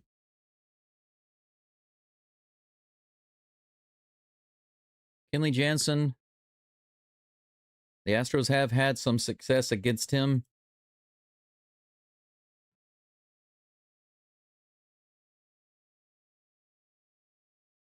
That's right. Eric says, how bad do you want it? We're about to find out.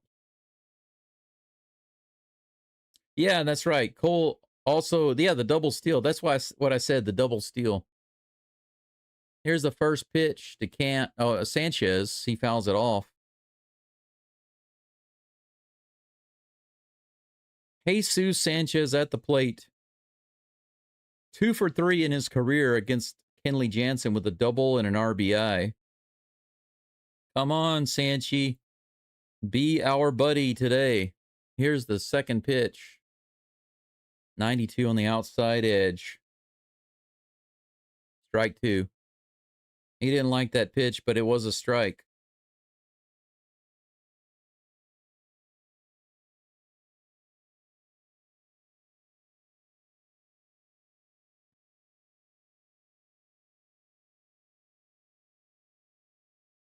Well, you know, Abreu just pitched recently, so asking him to do 2 full innings right now is a little much, especially when we still have a couple more important games to play. So I think that asking him to come in and do 2 full innings after pitching already and then needing him in the future, I think it wouldn't have been a good call. 1-2 is the count. Fouled it off. Count remains 1-2.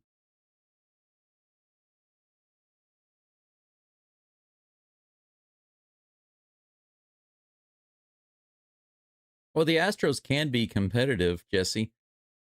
And in a wild card game, even the Astros can win. Anybody can win in a wild card matchup. Here's the pitch, the 1-2. Fouls it off again. Sanchez fighting off these pitches. 1 ball and 2 strikes. Top of the 9th inning. The Astros are down by 1. Nobody on, nobody out.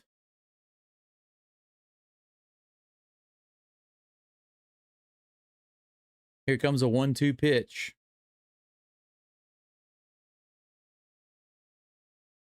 $93 miles an hour outside, swing and a miss. Out number 1. Sanchez goes down. 2 more outs.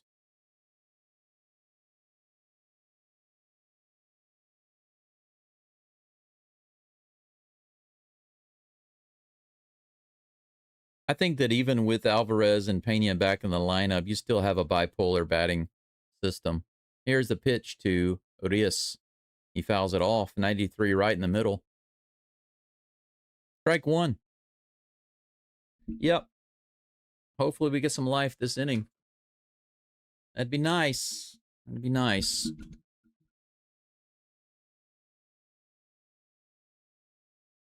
One out, nobody on. 0-1 is the count. Here comes the pitch to Urias. 93 at the top of the zone. Another swing, and this time a miss. 0-2. Yeah, Gregory, all it takes is one swing to tie it up.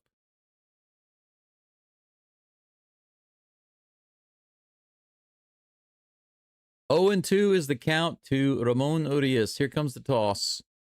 Little check swing. Did he go? They say he went around, and that's strike 3.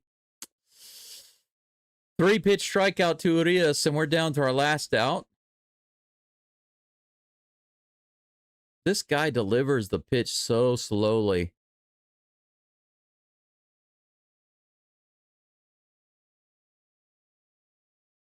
Doobie comes to the plate. Here comes the pitch from Jansen.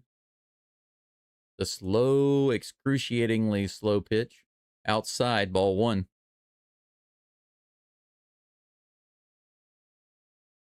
Yeah, if, you know, it's been said before, as Altuve goes, so does the team go, and there's some truth to that. When they really need him, he needs to be there. 93 right in the zone. Swing and a miss. How is it that 93 right in the zone can be so completely missed? I didn't see any movement on that pitch at all. 1-1 to Doobie with 2 outs. Here's the toss from Jansen. In the dirt, 2-1.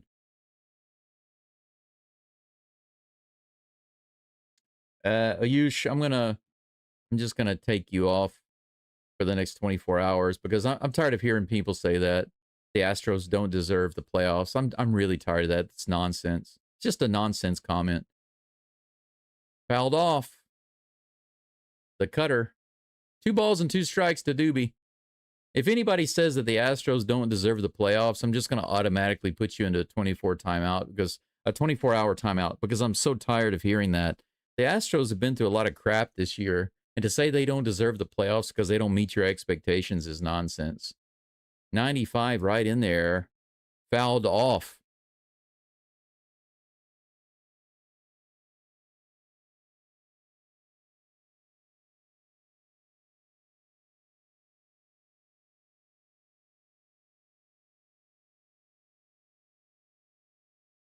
Here comes the 2-2 pitch. Fouled off again. That was in the dirt. How did Doobie put the bat on that one? You know, one of the things that people don't really think about is how constant injuries throughout the year can really have a mental effect on the players. And I'm not talking about just the injured players. I'm talking about the entire team. They can start to have this injured mentality, you know. It's a very real thing. 94 up and in, fouled off again.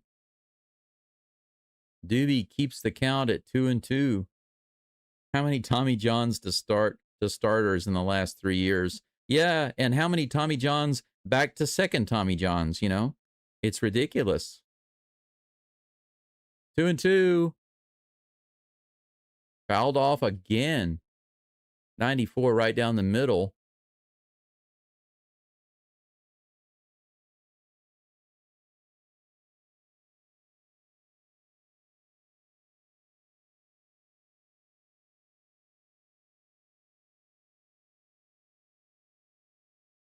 Here comes the 2-2 pitch again. And he fouls it off again. Yeah, Doobie's laughing after that one. He's like, yeah, man, I can keep fouling it off, I guess. Just extend the game.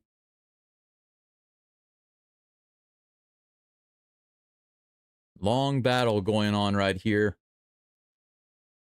Here's the 2-2 again.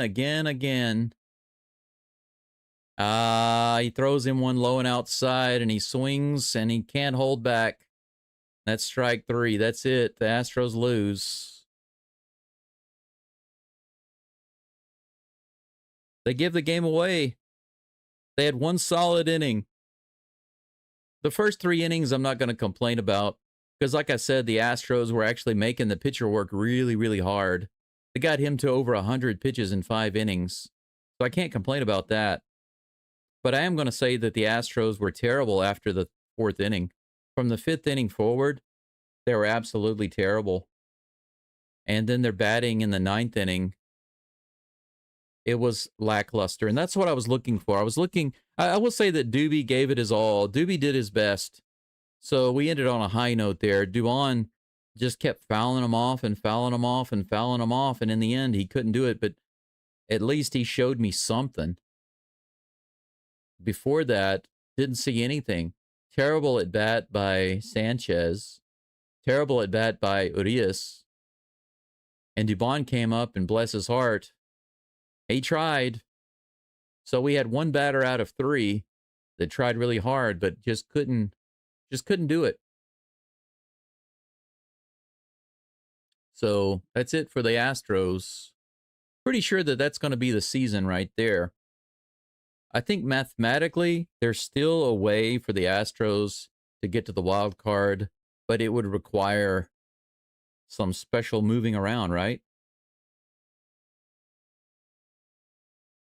I don't know. With the way that things went today, maybe if the Astros win the next 2 and things go a particular way, they wind up being tied. If they wind up being tied, then they're out. The Astros cannot have a tie with the Tigers or anybody else because they don't have any tiebreakers at all. No tiebreakers. No tiebreakers.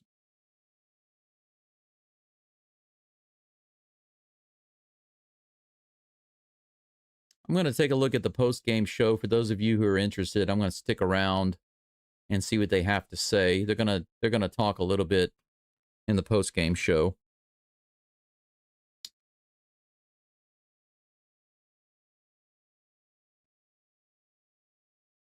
Let's see what we got. I haven't even looked at the amount of likes on the live stream today. I haven't looked at any of the channel stats. I just haven't cared about that. But, thank you so much, though. You guys did a pretty good job. We got up to 91 likes today. 9 short of 100. If you haven't liked the live stream, if you could do that right now, that'd be awesome. We could get to 100. That would be at least something.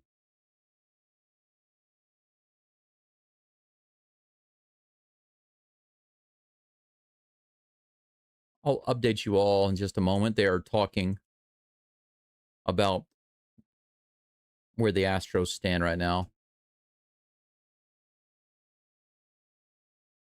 Okay, so the Astros are not officially eliminated. Okay, basically the way it stands right now is that the Astros are not officially eliminated. It depends on how things go tomorrow. But this was the last game that the Astros could lose. They cannot lose tomorrow or the next day. But all of the other games for the other teams also have to go a particular way. So all of those things have to happen for the Astros to get to the wild card game. If they don't, then they are out. I hope that answers your question, if you're wondering about it. Yeah, that's right. Now, we can take a quick look. Let's try to take a quick look at the standings so we can get a better understanding. Standings to get a better understanding. Here we go, right here. So if you look here, the Guardians and the Tigers are tied 86 and 74, right?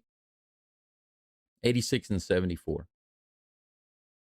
The Astros are 85 and 74. If the Astros win 2 games, here they are right here. The Astros win 2 games, they'll be 87 and 74. If the Tigers lose their next 2 games, they'll be 86 and 76. So we need the Tigers to lose the next 2 games. If they win even one, if they win just 1 game, they can be tied with the Astros. And if the Astros are tied with the Tigers, then the Tigers will win out because they hold the tiebreaker, the season tiebreaker with the Astros. We need the Tigers to lose a couple of games. Now the Guardians are in a similar situation. The Guardians, if they are tied with the Astros, then they go in and the Astros don't. So this is basically where we're at right now. We really have to have these teams lose out. We can't tie them. If we tie them, then they're in and we're out. It's that simple. It's really that simple. The Red Sox are too far ahead of us. We can't get ahead of them. So this is really all it boils down to right now is the Guardians and the Tigers. You see all these letters on the screen, right? You notice that there are no letters next to the Guardians or the Tigers because they're not guaranteed to be in a playoff or not yet.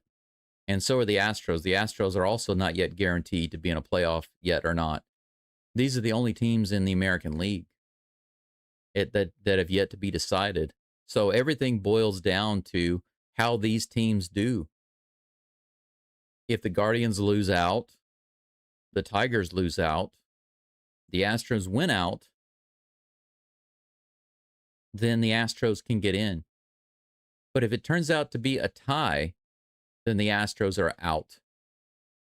It's pretty simple, right?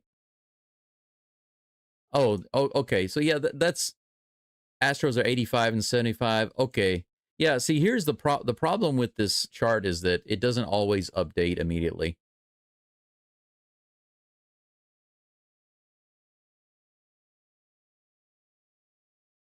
Now it's updated. There you go. It's 85 and 75 now, Jesse, just like you said. Now it's correct. If you look on the screen, now it's updated. It's correct. 85 and 75. Okay, so right now the Tigers and the Guardians are 86 and 74. They're tied. They're the same. So if the Astros have the same record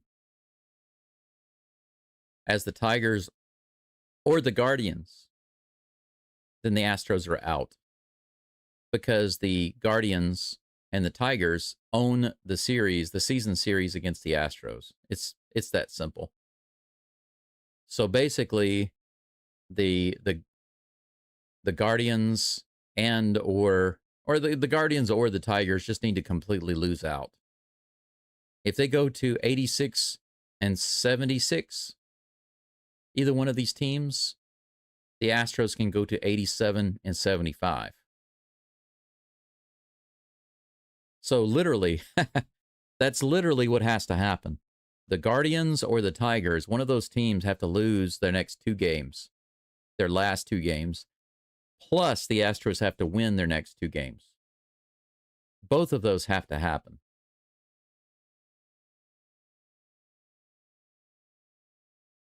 Yep. If the Guardians win tomorrow and the Tigers win tomorrow, then there's nothing that the Astros can do to get into the wild card. Nothing. If they win either of those games. So just for perspective, you could say it this way. If the Astros lose tomorrow, they're out. If Detroit wins tomorrow, the Astros are out. If the Guardians win tomorrow, the Astros are out. It's that simple. If any of those things happen tomorrow, the Astros are out. That's correct, Jesse. That's exactly what I was just saying. One win by the Tigers and the Guardians. Just one win. And the Astros are out. Now, if the Tigers win and the Guardians lose, there's still a chance as long as the Astros win tomorrow. But we need two things to happen. One of those teams, the Tigers or the Guardians, to lose the next two games. Plus, the Astros have to win the next two games. Those must happen. They must. Otherwise, the Astros are done. Anyway, let's take a look at our chances of winning tomorrow. You know, the Astros started off so good today. Starting pitching was not bad. Jason Alexander started to give up a little shaky, but he only had 2 earned runs, a solo homer, and then a second run that was given up by I think it was who came in at that time?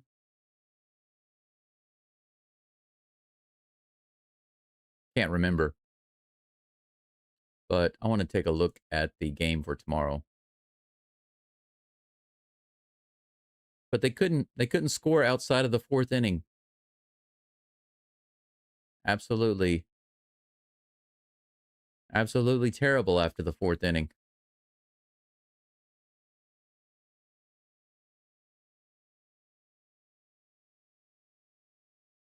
Yeah, I mean, the Astros were leading through most of the game. It wasn't tied until the 7th inning. They gave up the lead in the 8th. But for 5 straight innings, the Astros scored nothing. In the first 3 innings, they scored nothing. You can't just score 3 runs in the 4th and then expect for that to be it. That's not good enough.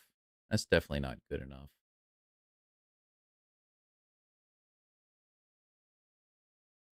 Tomorrow, it appears that the pitcher for the Astros is still undecided. So, we'll see. Caden Dana is going to be on the mound for the Angels. A 6.39 ERA pitcher. He's 0-3. Are we going to light him up, or are we going to make him look like a Cy Young guy? We'll find out.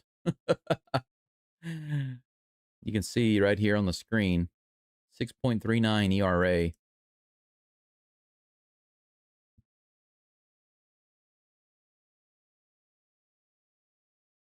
"25 hits and 25 innings, 28 strikeouts, 17 walks.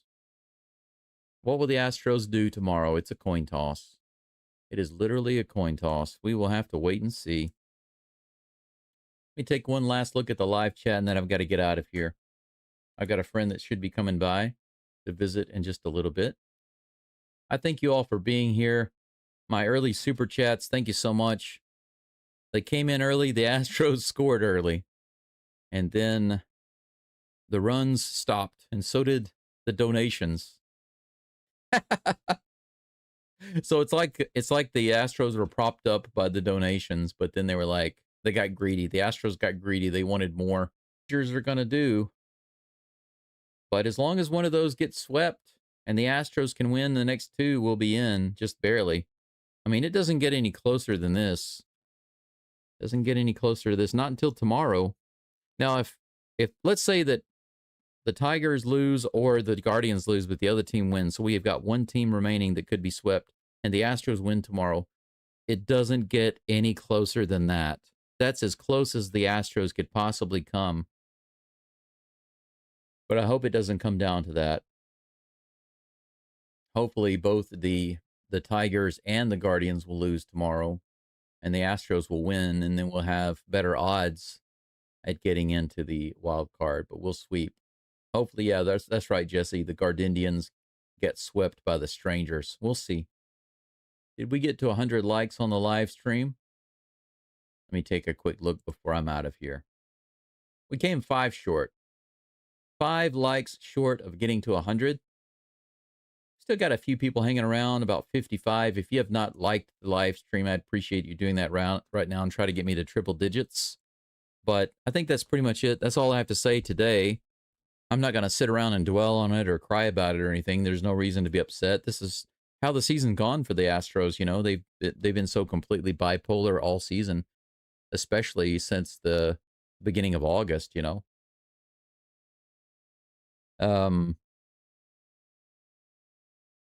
Yeah, well, yeah, there's definitely sound. I don't know why there wouldn't be sound.